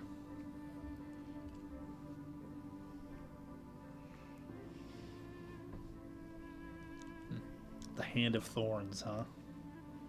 I like that name for something. That's totally cool. Yeah. I'm sure in a campaign that runs to level 20, we'll have multiple opportunities to name things. I do like Sanguine Estate. I do too. Of course you do. Yeah, I got TJ in my box here. That's what's up. But it seems like the crowd is spoken otherwise. Yeah. Well, Mert, when we own the bank, it can be death and taxes. Excellent. I like that. You know what the Hand of Thorns sounds like? It sounds like a position for someone. Oh, like a title. I was like crawling. I was like, what? And then I was Yoga pose? And then I was going like, what? I Wow. don't know what kind of keep you have, but it's turning. A lot of them. Anyways, Yes, like Hand of the King. Absolutely. Yeah. Yes. Or Yes. even like I picture it as almost like a secret society or something, Yeah. right? Like a assassin's guild or something like that. That would be kind of cool. ooh, Yep. one of the things I did pick up as first second level is the rogue dedication. Look at you. Hence the thieves' tools. Sounds like you picked up the Galarian Kama Sutra too. Dang, right? She's. I don't know what Argoon was picking up while she was putting down, but it. That's got to be a third party material, I think. Thankfully. You think? I hope. I think. Coming soon. Yeah, right. I think we're gonna go with Bloodstone Manor. Yeah. Okay, it's your home, so you can call it whatever you like. If that's what we're gonna go with, then that's how you can refer to it from The- now on. Laura said that the Hand of Thorns could be the name of the group. I also thought that too. That's not bad either. That's kind of cool. It's kind of like a society. Yeah, I totally agree. Let's do it. The Hand of Thorns. We are the Hand of Thorns, and we reside in the Bloodstone Manor. I love it. Lock it. Put it on a shirt. Let's go. That was easy. Ta-da! It's great. You said we could hash this out at a break. Yeah. Yeah, We did. I wasn't expecting it to get all hashed out on break, but you guys did it. We even named our expansion into the bank, Death and Taxes. Yeah, well, let's get Yes. there first. Oh, on that, we need money to become bloodlords, That's right. man. So we just take over the bank, and then we take other people's money. I mean, we save other people's I money. think that's. Where have you been banking? Huh. Are they? Sorry, Yes, I that's think you my mean repossess. evil banking Just our bank will not be FDIC insured. Okay, so for sure. Bank. It's That means- GDIC, Galarian DIC. That's Actually, right. that means that every single shop has so much cash in it. that's right. If there is no bank, that means you're right. Every shop is littered with gold. Yes, my I was already thinking some Yeah. plans there. Yeah, and as soon as he's like, "Hey, yeah. I'm just the guy that's not going to be here next week," I was like, I think Mert would point out probably that because so many of the powerful families in Great Urge are undead, they probably have family crypts that they kind of pile and accumulate their wealth in. So even though they're not in banks, they're probably pretty secure where they keep their wealth. Oh. "Well, my second level dedication is grave robber." So here we go. Wait, what? Surprise! It's not. Okay. I was just rolling with the joke. I was yes-anding, sort of. Okay, so we're all back. Thanks everyone out there who participated in naming this new manor. This no longer Collex Manor, but Bloodstone Manor. Bloodstone Manor. Wait, is Grave Robber a dedication? Absolutely not. I mean, no. Okay. She's looking right now. She's like, Is wait that, a is that minute. even a thing? I'm curious. Okay, well, you're already dedicated rogue, so you're done. I can You put already my bought thieves' fingers tools. wherever they want to go. Oh boy. What is going on? We're back from break. Welcome back. Yeah. And you guys were just getting ready to settle in for the day, Correct. right? Get some rest. Yep. Restore your magics, refocus yourselves. Those that are undead really just need a few hours of quiescence to kind of center themselves. Spending some time vision casting our business model of opening a bank. Yes. Sure, yeah. Okay.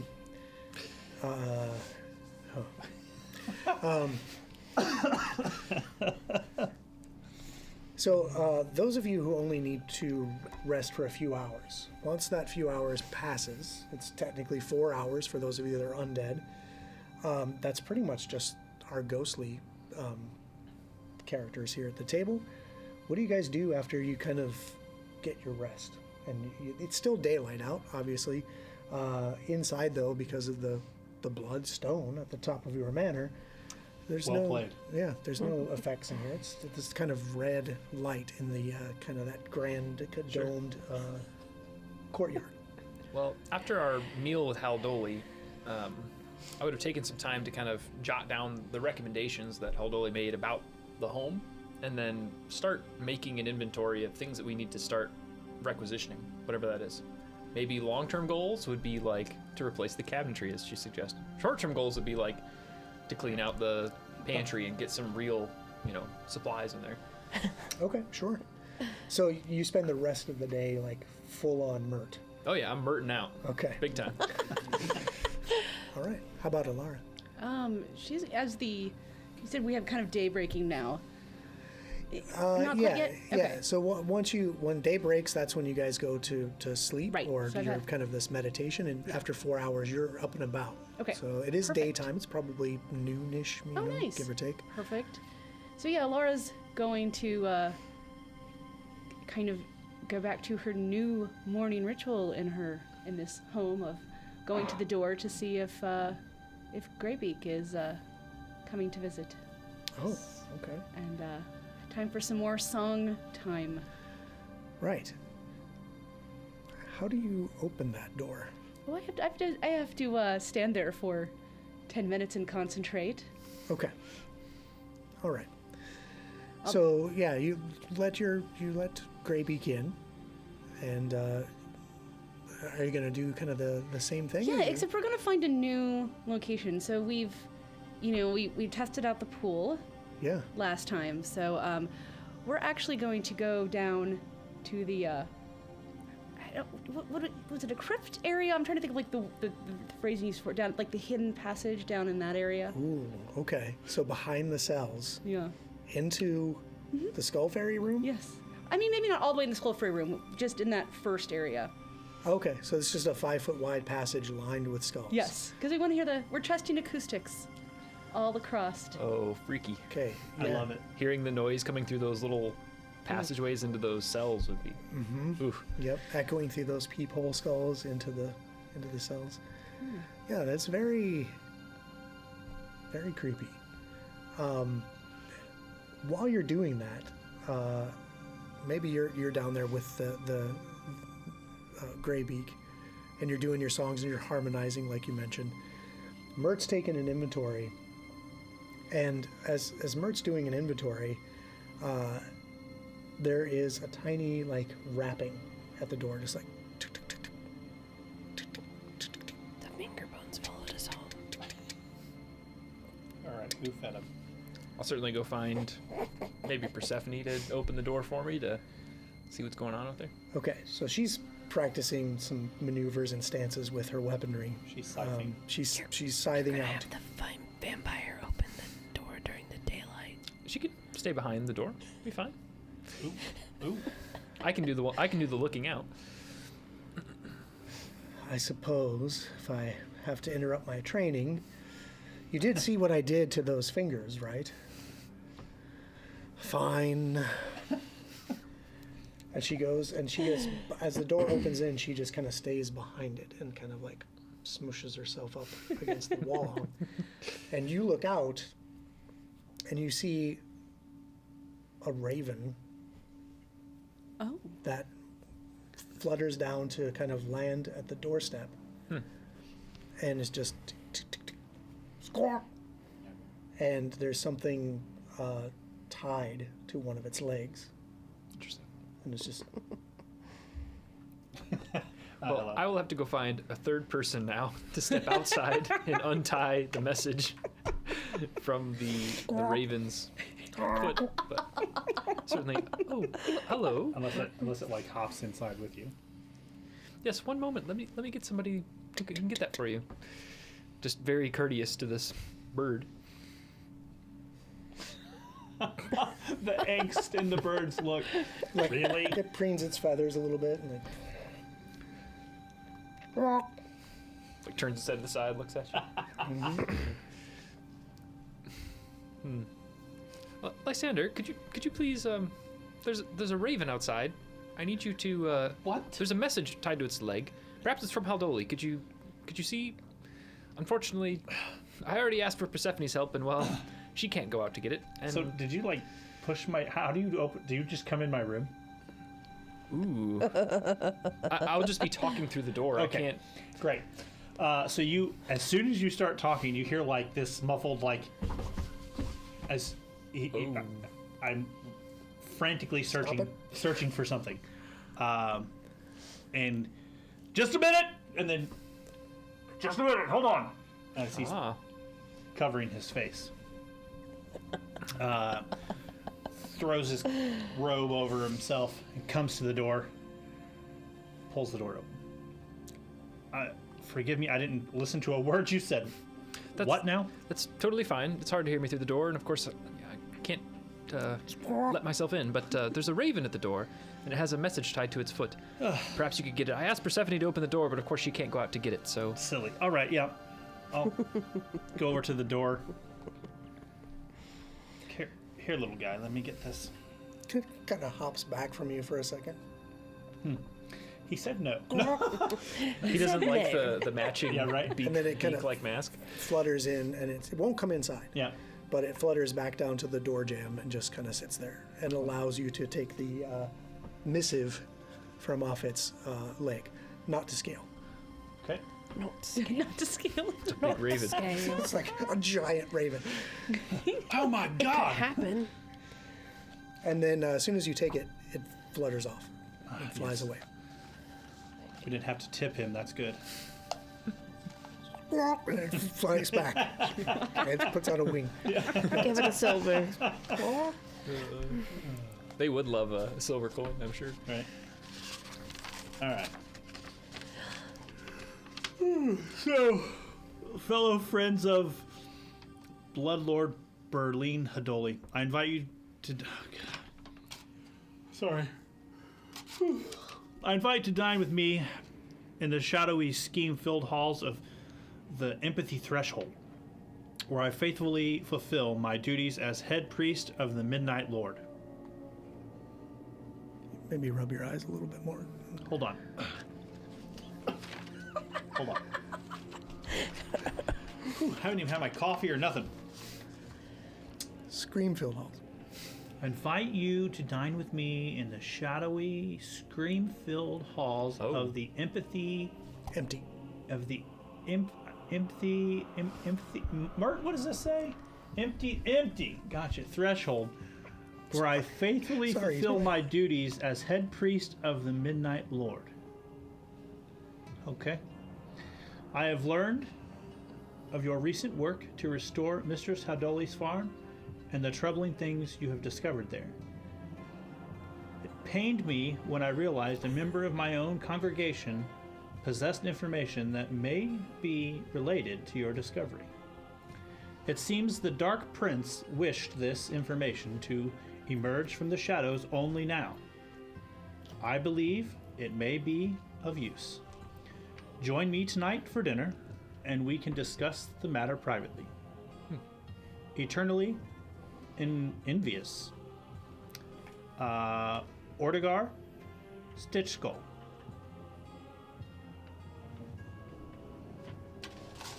I roll the scroll up. I hand it to Persephone around the door, Okay. and I go back to bed. I'll take some time to. What am I supposed to do with this? I don't know. I read it. I'm going back to bed. Once she Unless- closes the door, I'll take some time to incorporate it and take it back to my room so that it can be filed away where there are other correspondence. You have a correspondence file? Of course. He does now. It's only got one item in it, but I guess any good aspiring bloodlord. yeah, would it's have. right next to that chunk of skin with a tattoo on it that we found. The Midnight Lord and the Dark Prince. Would Mert know that those are both the same deity? I'm assuming the Midnight Lord is Zon-Kuthon, but I don't know if I've heard both of those. Do I know any of those names? You both recognize that as those are Thank you. those are other terms for Zon Kuthon, yes. Okay. Interesting. I certainly inform everybody that we should go to dinner. For sure. I'll wear my best. So still with several hours of sleep to go. Yeah. Yes. So you return to bed. Yes. Yeah, so you're still getting plenty of rest. Yes.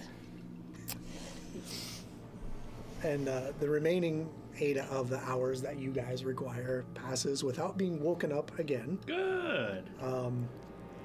I'm not sure that Alara ever came up out of the basement to know about this interaction just yet. But after a while, you do hear the more footsteps upstairs.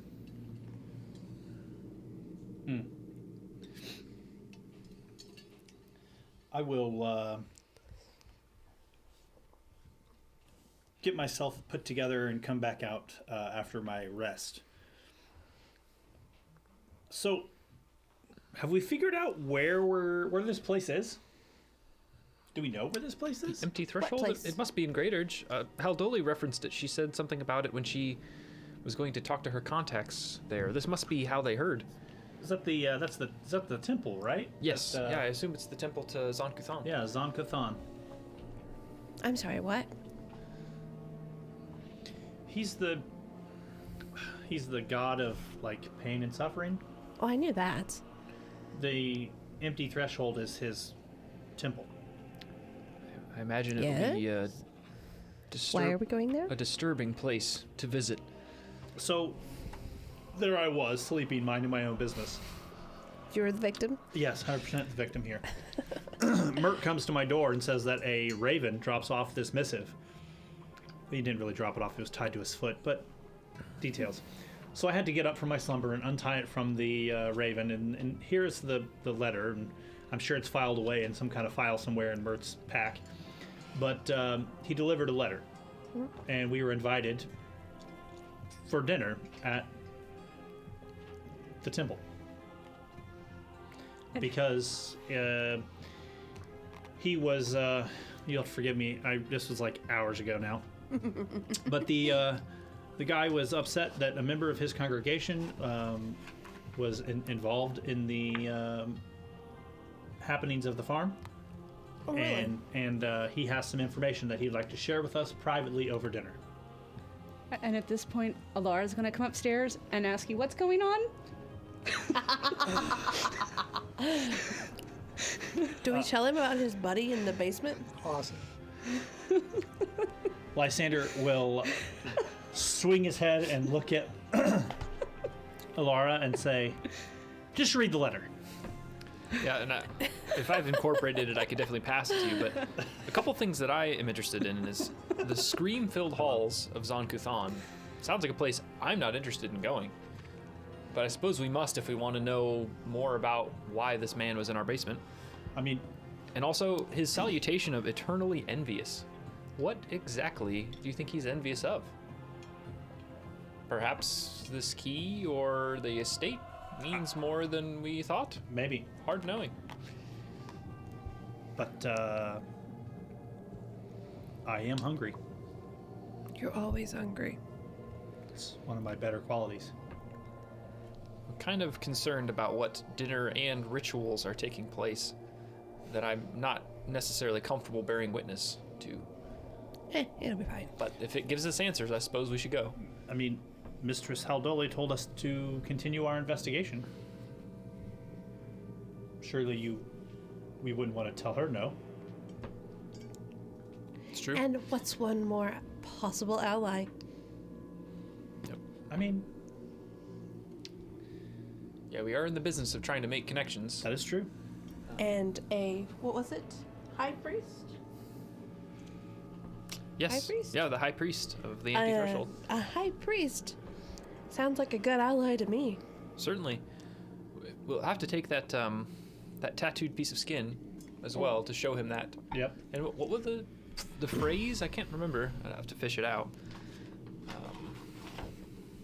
Secrets and Death and secrets? I can't Yep. remember. Yes. maybe that should be the name of the bank.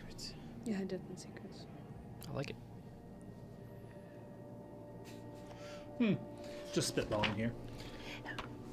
Well, we can always go into a mortuary. Sure. So, Business No. is booming. Actually, no. That sounds like a really horrible idea. I don't Said- most of the quick don't get buried; they get right. converted. Reanimated I was gonna say. Realived. Yeah, yeah, put to work. in a different way. Get to work. Yeah. I mean, cheap labor. So anybody who is trained in society would know that the Empty Threshold is a very large temple to Zon-Kuthon. It's the largest in the city of Grey Dirge. It is in the Bone Scrape area of the city, which is kind of one of the older parts of the city. Most of the older buildings, most people live in dwellings that are actually carved out below the buildings instead of in the buildings proper, because they're very old and not in great repair. But the temple itself is very large and very well maintained, and it is the biggest place of worship in the city. So what you're saying is it's easy to find. Yes. Love it. Well, Let's go. we'll get our. So we did say tonight, right? So Yes. yeah. I imagine I'm waking up at Oh, tonight. you're sleeping all the way to tonight? Okay. That's fine. Well, I mean, It is like a 12-hour day. Whatever. that's 12 Lazy. hours when we're awake. Some of us are okay, cleaning. okay. We could clean around the house. Sure. Yeah. Join us next week for more riveting how the we house. clean our house campaign. With At least, magic. at least Lysander can put his zombie to work, That's so true. he doesn't have to necessarily do the heavy That's- lifting. that's Could be right. some good practice for sure. Yeah. And do Argoon need a does help gardener. as best he can as well. Yeah, maybe we could send him over to Sif to train him so That's he can right. come back. We need a right. gardener. Yeah. I'm sure Remy the gardener. Yeah. Okay. Why not? So once night falls and it's safe to go about the town, for those of you who are, well, it's pretty much one of you who can't go out in the Yes. daylight, But none of us have problems in the dark, you set off for the temple. Absolutely. except for Lysander, who can't see. There's illumination along the streets. There's like some gas lamps and that And, sort and of I always share my light with Mert. Yeah, so we can see, okay? Any pit stops on the Some way, of us have or just dark straight to vision. the old temple? Straight to the old temple, I think. Okay. Yeah. So as you walk up to this very large edifice, the temple itself, I'll give you a kind of a little bit of description. The temple itself is very ostentatious, massive, hideous. The intentional architectural defects and asymmetrical design are caused to almost give you like this sense of dread or discomfort even looking at the building. Like, if I walk in there, is it going to even be stable?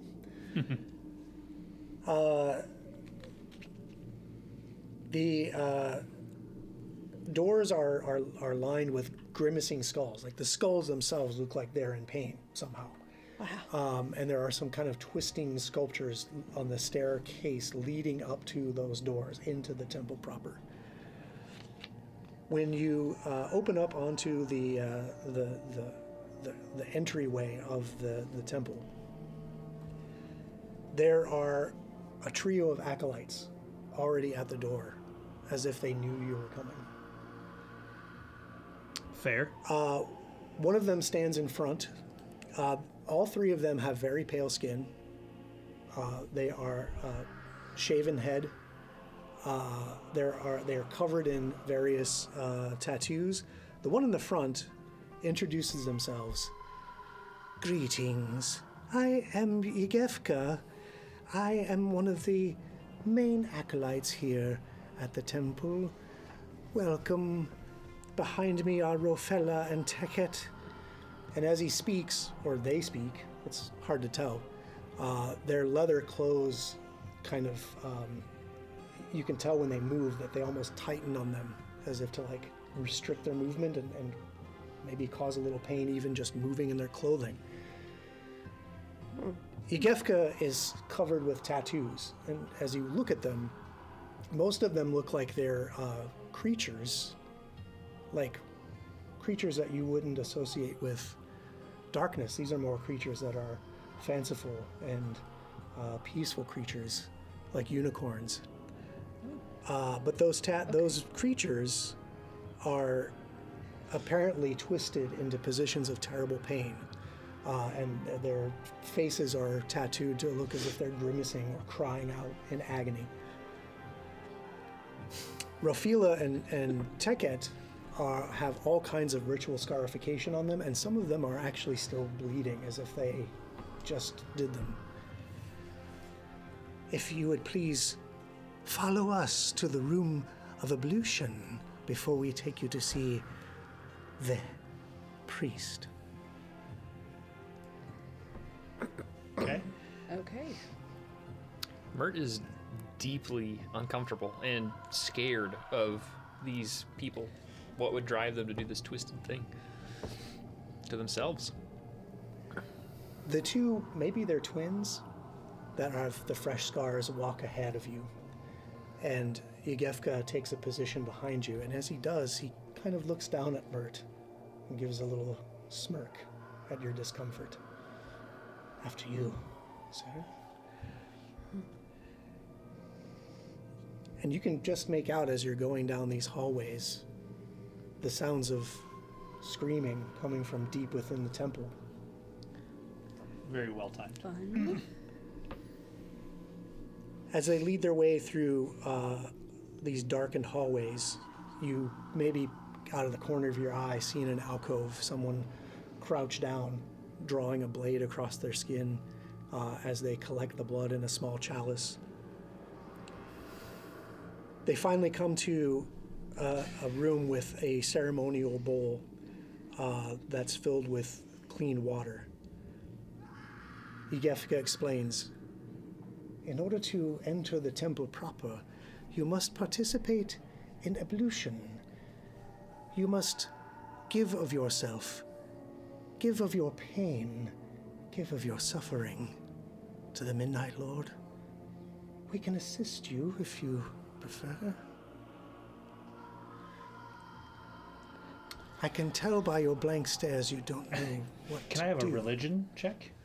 Sure. Yeah, same. Okay, both of you know that this ritual for Zankutha, to give of your pain, to give of your suffering, you have to somehow cause yourself to bleed, and then you have to cleanse yourself of that blood with this bowl of clean water and wash the blood like onto the floor. Okay. That's easy. Okay, so you just do that. Yeah, I have fangs. Bite into myself. Great. So you start bleeding. Yeah. Please hurry to the bowl. Do the ritual. Okay. You rinse that blood onto the floor. They are smiling. Yes.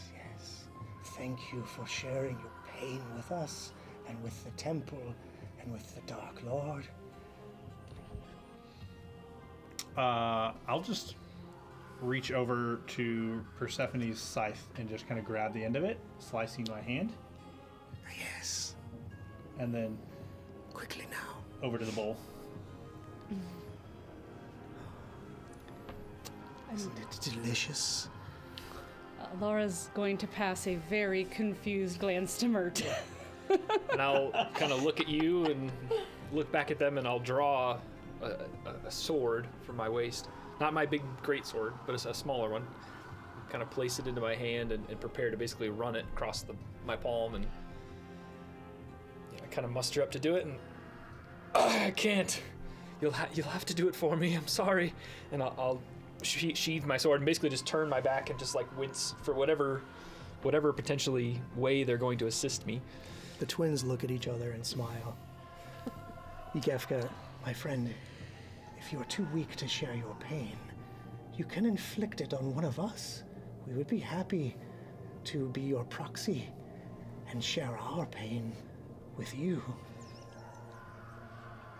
That's worse.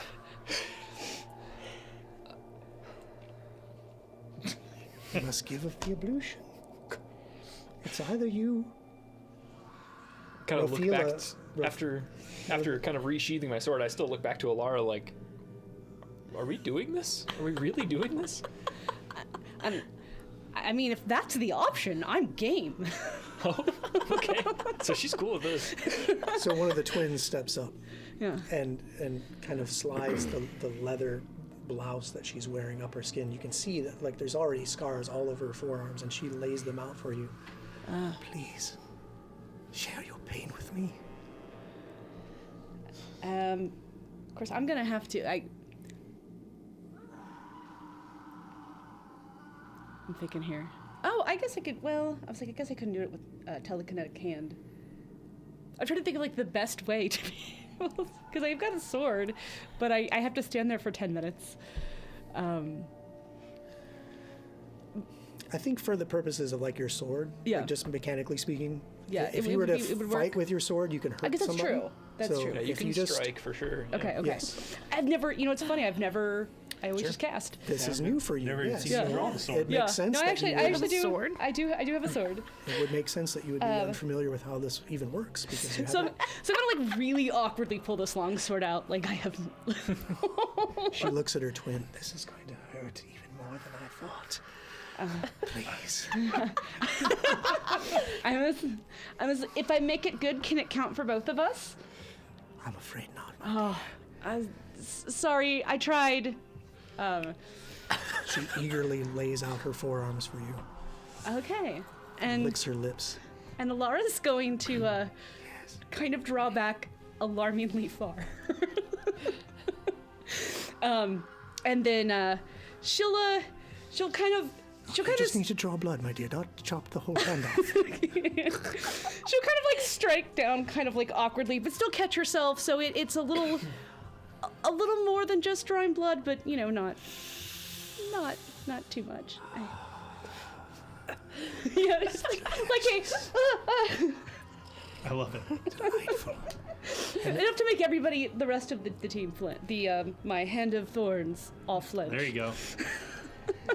As she relishes the pain, she looks at her twin, and he seems to be in ecstasy as well. Now, quickly, wash the blood to the floor. Okay. You gonna be okay? Oh, I have to use their water, don't I? I'll do it for you. Okay. I was like, I would be happy to. But I was like, I have a water skin. Ghost is interesting. It must be water from the bowl, Okay. not your water. Well, This is blessed I by the priest. then I give it you as my proxy to wash this for me, and I will. And she very meticulously and like with delight, like rinses the blood onto the floor. See, it's not that they enjoy it. It's a gift to them. Teket steps forward to Mert. Please, share your pain. I'll redraw that sword. You And got it, buddy. Prepare to basically run this blade across their arms.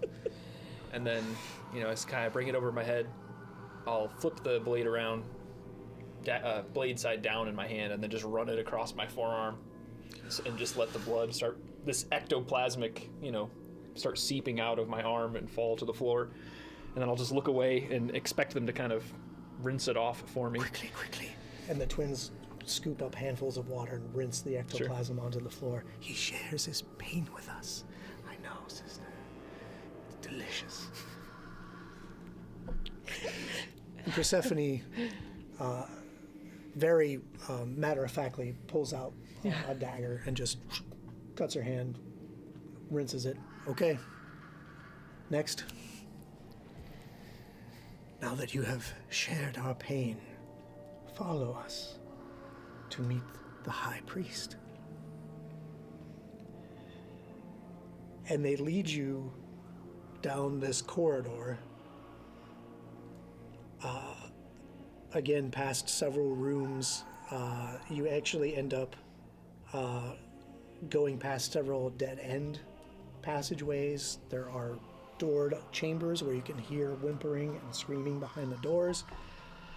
And then you finally lead down into the temple's basement, down a crumbling staircase, through a larger worship hall, and finally through a discreet side door into the priest's quarters. And as you enter, this person stands up from behind a desk, from behind a table. And he stands up. He is an older gentleman, a human male. He doesn't have the pale skin that the acolytes do, who have now turned and left you here in the chamber alone with the priest. However, his shaven head has a pattern of fresh cuts, like a crown around his head. And some of those cuts have been hastily, painfully, anybody trained in medicine can tell, not very well, stitched together to allow the wounds to still kind of seep blood as they heal. And some of them look like scars of older healed cuts, and some of them are fresh, as he continuously maintains this crown of scars, this stitched skull.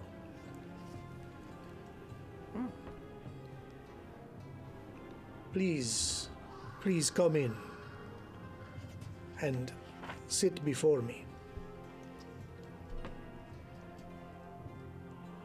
Go in and sit down.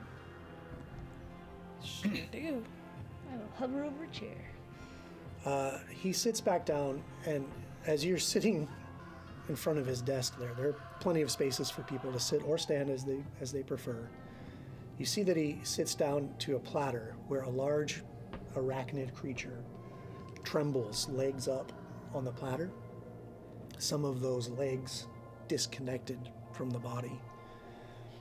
He picks up a spoon and lays it to the side, and on the other side he picks up like a pair of almost like tweezers, forceps, and lays those to the side, and contemplates the spider and breathes deep, and then he motions to the door, and Yevka comes back in, covers the platter with like a dish cover, and carries it out.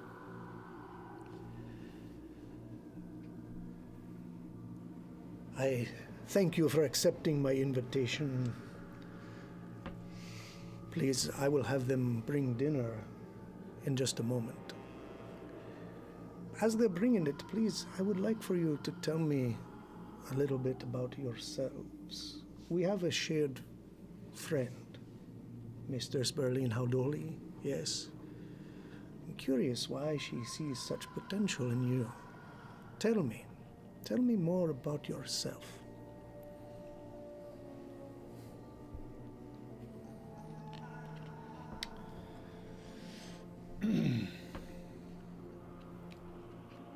I am Lysander Darkthorn. I am from Mekatar.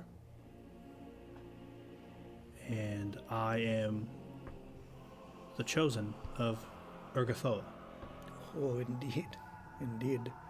I will have to learn more about this as soon as we begin eating. Please continue. I am Alara Wraithsong. I am still trying to figure out a lot about myself. As we all are, my dear, I am certain. Persephone introduces herself. And you, my dear. Ophelia Ebonheart, also from Nektar. Oh, you've both come a long way to be here for Mr. Saldori. A long way. Yes. Aspiring bloodlords. Of course, why else would you not be companions of Mr. Saldori? And you, my good sir, narrows his eyes a little bit at you. Definitely sheepishly in the back of the group and holding painfully over my arm where I cut myself. I'm Mert Nellis. In life, I was a money counter of sorts, although the details escape me. This is very interesting to me, money counter. We will have much to discuss, I think. Ah, yes. The door opens and Yevka comes in. Dinner is served, master. And they bring in several platters of exquisite food. Generous portions are laid out before you. The platters, when they lift open the covers of the dishes, the plates themselves are decorated with gruesome images of dismemberment. But the food itself is delicious. There are stuffed pigeons. They're stuffed with onions and spices. There's minced beef, roast vegetables, stuffed dates. There are pastries drizzled with honey. It's a very Osiriani-influenced meal. Please, everyone, enjoy. Is there anything else I can get you more to your liking? I want you to enjoy this meal with me. Mert takes particular interest in the squab, the stuffed pigeon. For whatever reason, that seems to really entice him. Please, I will have them bring more. Please eat as much as you can. Eat your fill. That's usually not a problem for Lysander.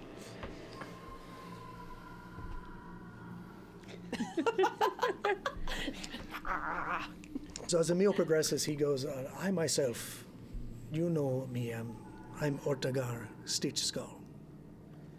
I'm head priest here. I was not born in Grey Dirge, but I was given to the temple at a young age when my parents died. I suspect they were victims of violent crime or some undead creature's appetite, but it means little to me. I have grown in the church to become its highest priest. Midnight Lord has blessed me. And he takes a napkin and dabs at one of his freshly bleeding scars. I consider myself very fortunate, insomuch as my faith allows me to feel happiness, I suppose. Yes.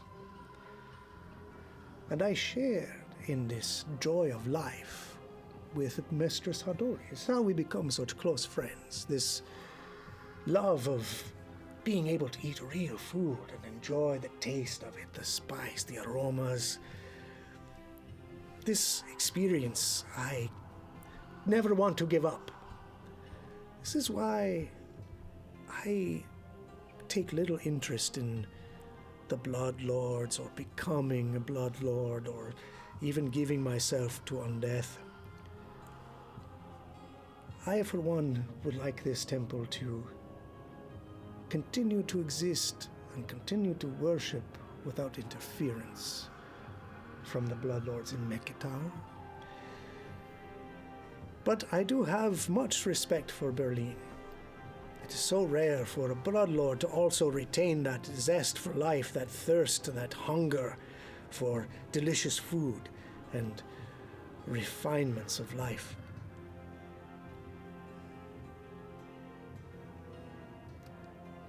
Tell me more about what you have done for Mr. Saldori. And he seems to lean back and kind of assess you.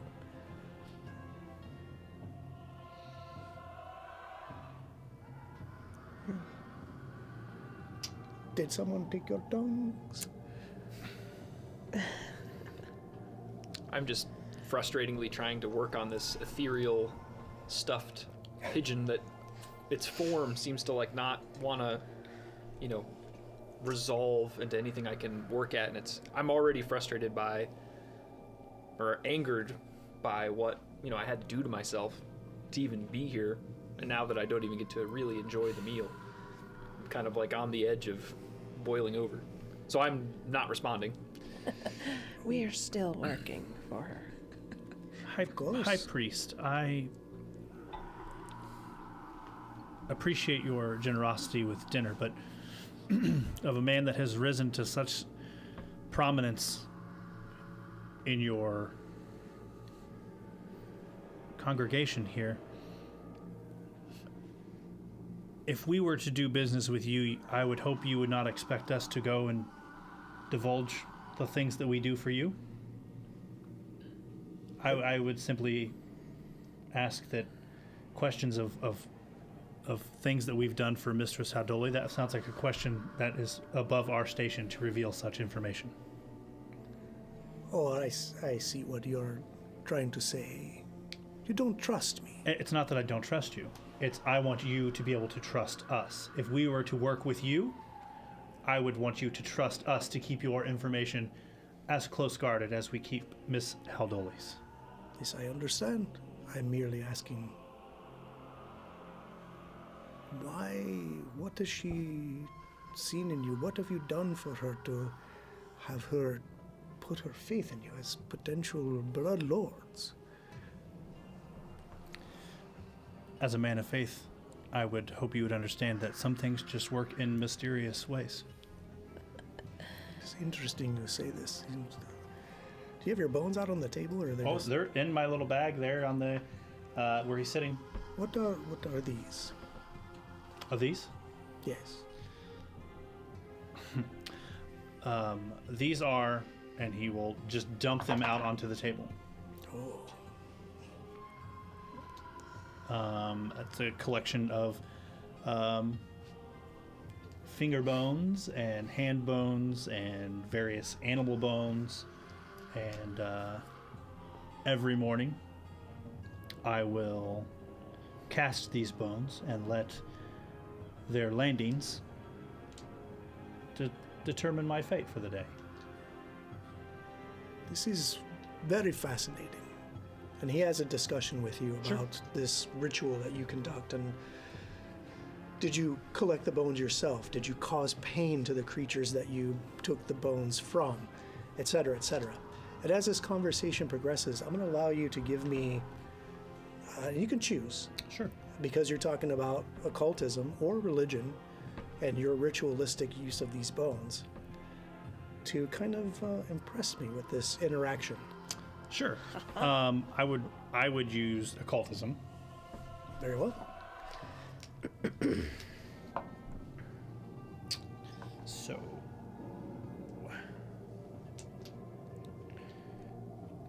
So I will give you my skull bone.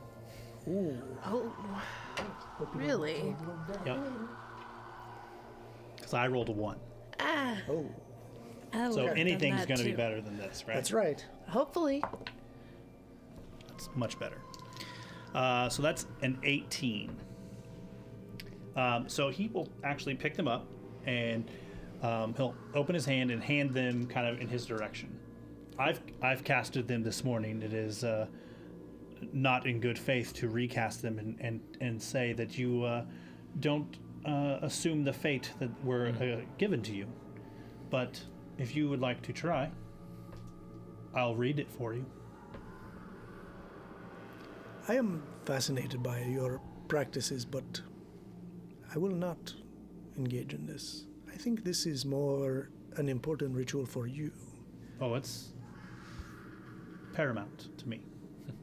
Then I will not upset the balance of what you believe and sully your bones with whatever pain I may put into them.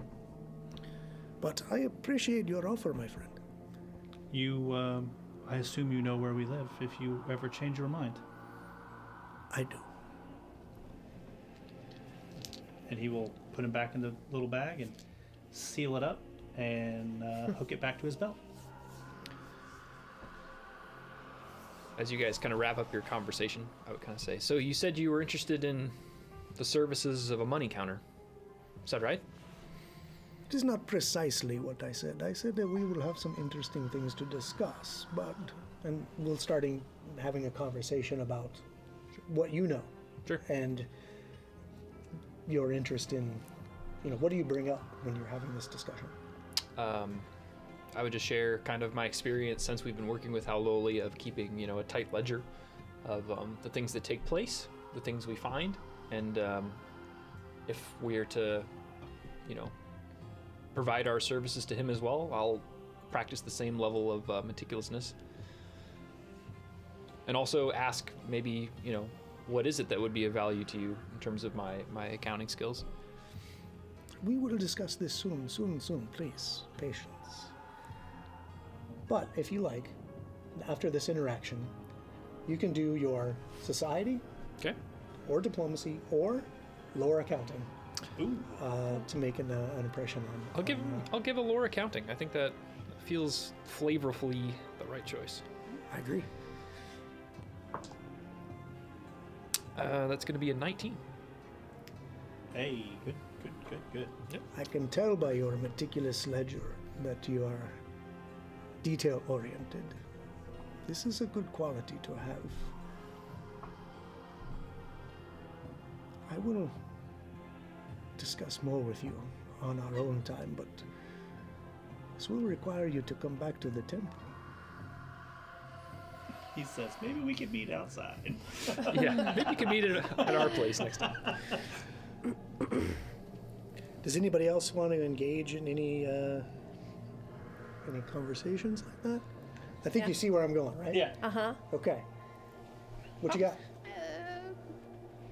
Probably with, like, the symbols and whatnot. The symbols. Yeah. Okay. Like what sort of symbols?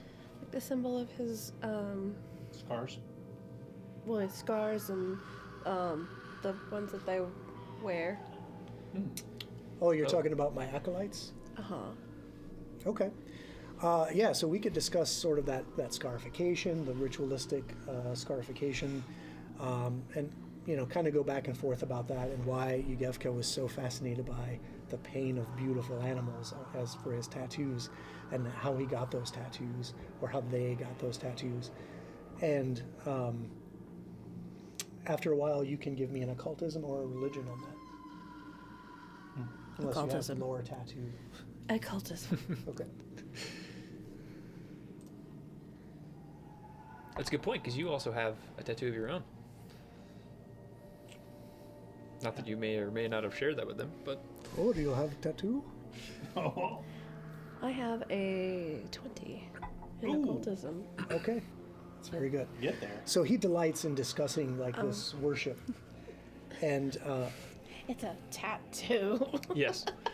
he says after a while he kind of reaches over and kind of puts his hand on your hand and squeezes just enough to hurt a little bit and looks in your eyes and says, I think that you would enjoy sharing your pain in the temple with us.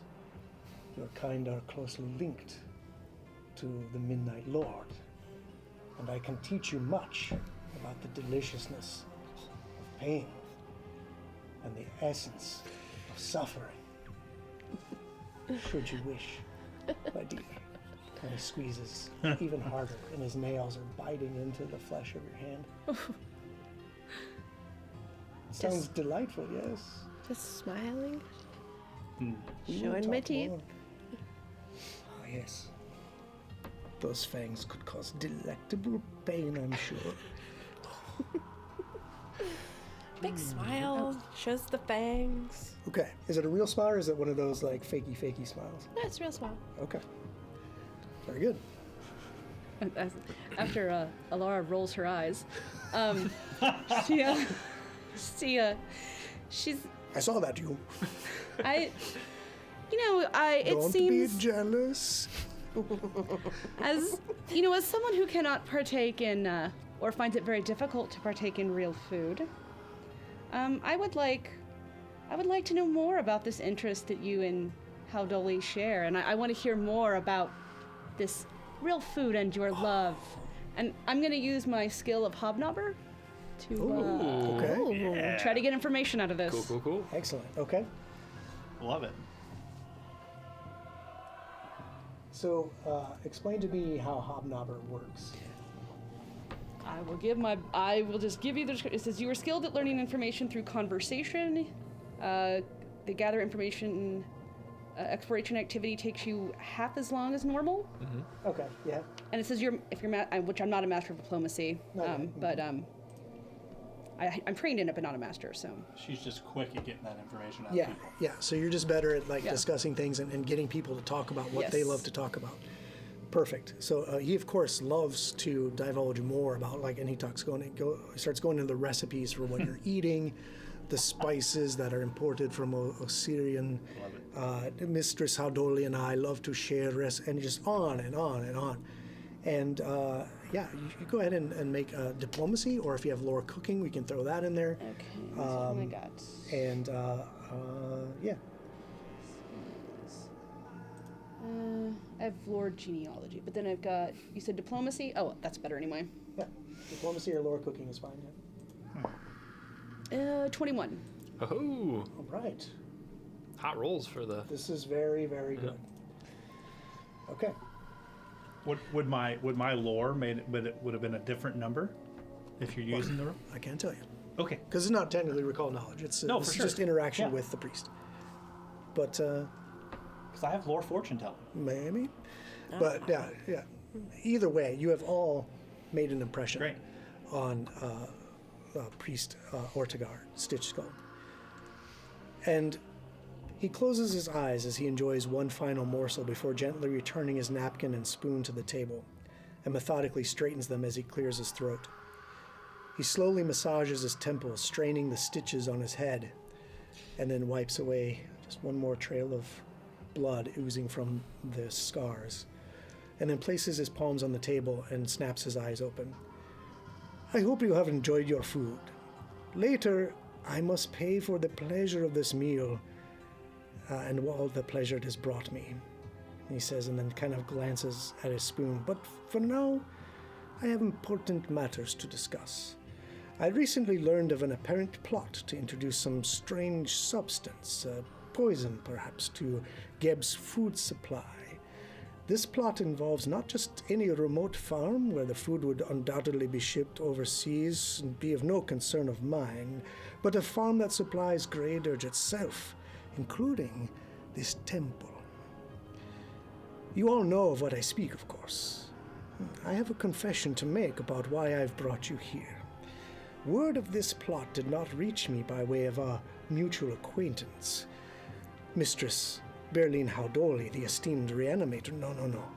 I learned of this plot from a member of my own congregation. It is difficult for our worshippers to keep secrets from us. My acolytes are quite skilled. It is easy to recognize when one of our own has grown accustomed to our ministrations and requires extra attention. One such congregant is a man named Dakramat, who is also a member of a Grey Dirge gang, a group of ruffians called the Bone Shards. We have known Dakramat worked with these Bone Shards, but it did not concern us. It is a pathetic group, little more than struggling ruffians, unworthy of our attention, or so I assumed. It seems the group has a new leader. This individual is plotting to poison Grey Dirge's food supply. Dakramat heard about this from his gang's new leader, but as he wasn't in the inner circle, he couldn't provide any details, even under the most intense interrogations. Our modest congregation consists mostly of living people, and there are many other quick across Grey Dirge. A mass poisoning is no trifling matter. When word of what happened at Old Gerga's farm reached me, it was clear there's truly a plot against Grey Dirge. Against its living residents, at least. I tried to keep myself in the empty threshold insulated from such schemes, and I'd appreciate external assistance with this investigation. Thus, I have brought you here to share what I know. The Bone Shards are somehow connected to what has happened, and what may yet happen if no one acts. I can tell you where their hideout is. I did manage to extract that bit of information from Dakhramat. Try not to kill all of them. If they have information on this plot, we ought to learn who is involved. Yes? What say?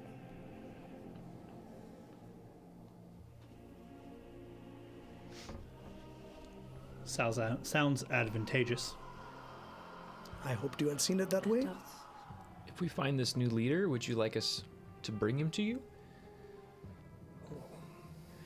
Perhaps for now we just learn of their identity, and if we can bring them to me,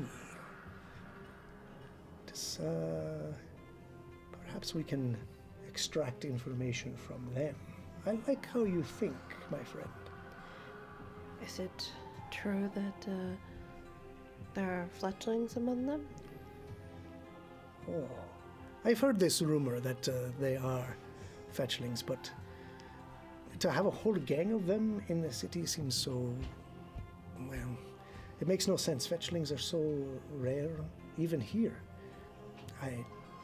I think it is just rumors. Perhaps the new leader is. Oh, perhaps. We may have struck onto something. We shall see. So, where's this hideout? I can tell you precisely what it is thanks to Dakhramat. His final words of admission and his final screams of pain were so delightful to me. I can certainly tell you exactly where they are. And he goes on to explain how to get there. They're basically a bunch of unused tunnels under the city. And there is a section of Grey Dirge where a lot of flesh rendering takes place. There is still underground rendering facilities that have fallen into disuse as the city built up. And he knows from Dakhramat that the gang has hidden out in one of these old facilities. And can show you, he'll unscroll a map of the city and kind of explain exactly where to go, what streets to follow, and tell you exactly how to find the tunnel entrances and how to get right to the place. As I said, I was very good at extracting this information.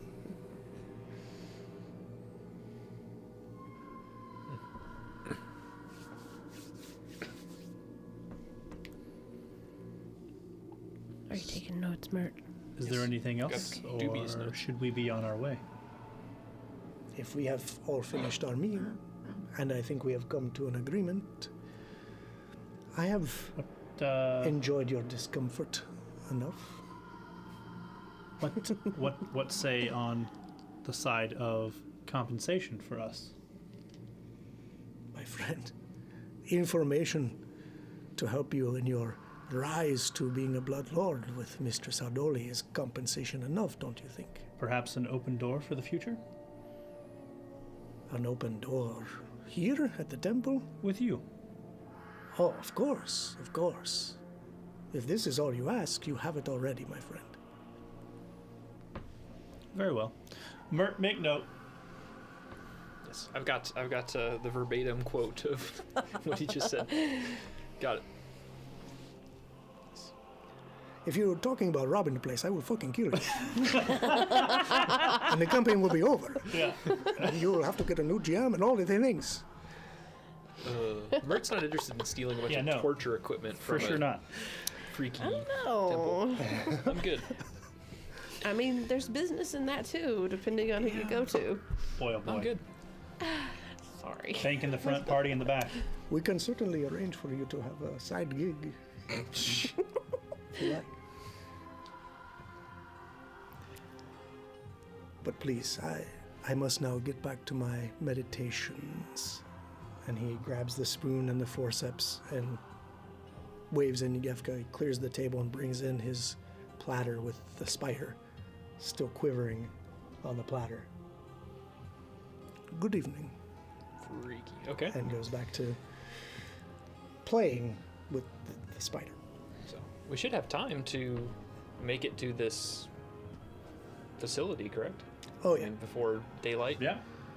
yeah. It's only been a few hours of getting here, having dinner, discussion. For sure. Kind of ask the rest of the party, is there anything we need to stop and get before we head here? I don't think so.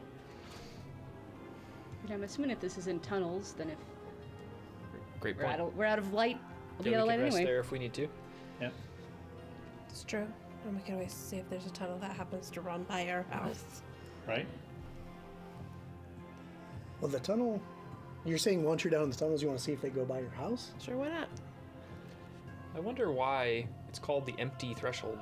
A place that seemed to be filled with screams and the distress and pain of others. It didn't seem very empty to me. But did you see any of the bodies? I saw some of the acolytes' bodies. It was horrifying. But you didn't see where the screams were coming from. I didn't want to. To be fair, you did see a couple guys Oh. down the side tunnels, but Hopefully it's Couple. empty like your dreams will be tonight, Mark. Thank you, Lysander. I appreciate that. A few of you are a little too comfortable with this. Kind of like maybe look at our fetchling friend here, or half fetchling friend here. Something it was weird the way he like squeezed your hand and you just were totally unfazed. The exchange for power is not always exchanged in gold and silver, my friend. This is true. If this furthers our goal, I suppose I'll put up with it to a degree. Fair enough. just show me where I can kill some things. Ready? Can I just hack that thing? Let's get there. Yeah. I mean, well, he did say not to kill everyone, Right? Not everyone. so we will have to try and take prisoners. Right? Or a Yeah. prisoner, at least. Right? Especially the leader, if we can get hold of him. For sure. Or them. And here we sold the chain. I was just getting ready to say I that. was like, You know what we could use? Some chain. 40 foot of good chain. Already melted it down for scrap. We do know how well Ting. manacles work on living creatures that are trying to defend themselves. So That's a nightmare for a different day. Oh boy. We already actually that one. Oh, and it's that's a bad. No. You think I'm actually on manacles? Yeah. Oh. You did. did it. Oh, okay. It was before it became pocket. Oh, I see. Yes. I see. Yeah. Before it was officially, Yeah. that's what I get for being that guy, right? yeah, you gotta have I'm the the actually guy, even if I It's fine. don't officially do it. yeah, giving the actually is- restrained condition in combat is extremely difficult. Yeah. Yes. Unless they're unconscious. So now that you have this understanding with Ortegar Stitchskull and the Temple of Zonkuthon, and know that there are connections now with the poisonings at the farm and this Bone Shard gang, at least that's what his congregant admitted under Duress. sure. So It's a nice way to say the it. symbol that He they died. had. They killed him. Do you think that's the symbol of the gang? That's a fair assumption, I think. Perhaps if we see more of this iconography in this old facility, confirm our suspicion. although all of our understanding of the poisoning is that it would be mild at best, so it's interesting that he's so concerned about this if it would do a headache and Yes, but perhaps they're testing this out, testing Yeah. to see if the effects take place, Mm-hmm. at least casually, before they use some other poison that is more serious. Testing if Also- they can actually get to it. Right, that it will Let's- distribute into the Great Urge. Much larger question at hand, right? He said during dinner that he came of this information not of Mistress Sidoli and through his own means. Yes, through the Would- torturing of Dakramat. Yeah. Would we not find it beneficial to inform her? Because I believe she said she was going to reach out to him. I would presume that they're already in conversation, but we could certainly stop by if you think it's worthwhile. I mean, It seems that word travels faster than either of us facts. Facts. between I just, Bloodlords. Apparently. You have a point. Look, there's two sides to every coin here, and at some point in time, we're going to have to choose an allegiance to somebody, right? And I think as long as we maintain positive relations with as many people as possible along our route, we will position ourselves in the most profitable, powerful, influential place that we can. I'll certainly not be making any allegiance with those Kuthites and their dark prince. I'll tell you that much. And I respect that, which is why I merely asked for the open door in the future. You never know when some strange people may be exactly what you need to have a distraction or a, I agree with you that playing sides could certainly be to our benefit. And it also could be to our detriment if we aren't good at it. It's an excellent point. I suppose those skills are what makes a person a good bloodlord Check eventually, mark. Yes. right? Yeah. And so we'll see how for you sure. utilize those skills in your continued rise to becoming bloodlords next time. Oh, no because way. we're already. You cannot. I can't time. believe that. I can't either. Dude. Same thing. No! I'm very upset as well as I turned and looked at the clock and said, "Come on, No. really? I Can we wanted just to get to the layer. can we just do a double session?" And Right. We're gonna go to the thing. God. But we'll have to see what happens at the Bone Shard hideout next time. Until then, be sure to tune in tomorrow night at 6 o'clock Eastern on the same channel to catch the Elite Encounters Soul Severed campaign. Yes, Some of the sir. cast members here will be on there. We'll hope to see you there. Catch that live both here on Twitch and simulcasting on YouTube. If you're out there watching for the first time, please hit that subscribe button or the follow button on Twitch. That helps us immensely. We really appreciate that. Always check out that Patreon. I'll be on Barnabas Brushes on Wednesday. You can catch me live painting miniatures to use in these campaigns. Apparently, I have a lot of work to do now that I've come back from a little hiatus. So Sure do. Yeah, all the more reason not to take a vacation, I guess. And I'm kidding. I love painting minis, and I'm happy to do them.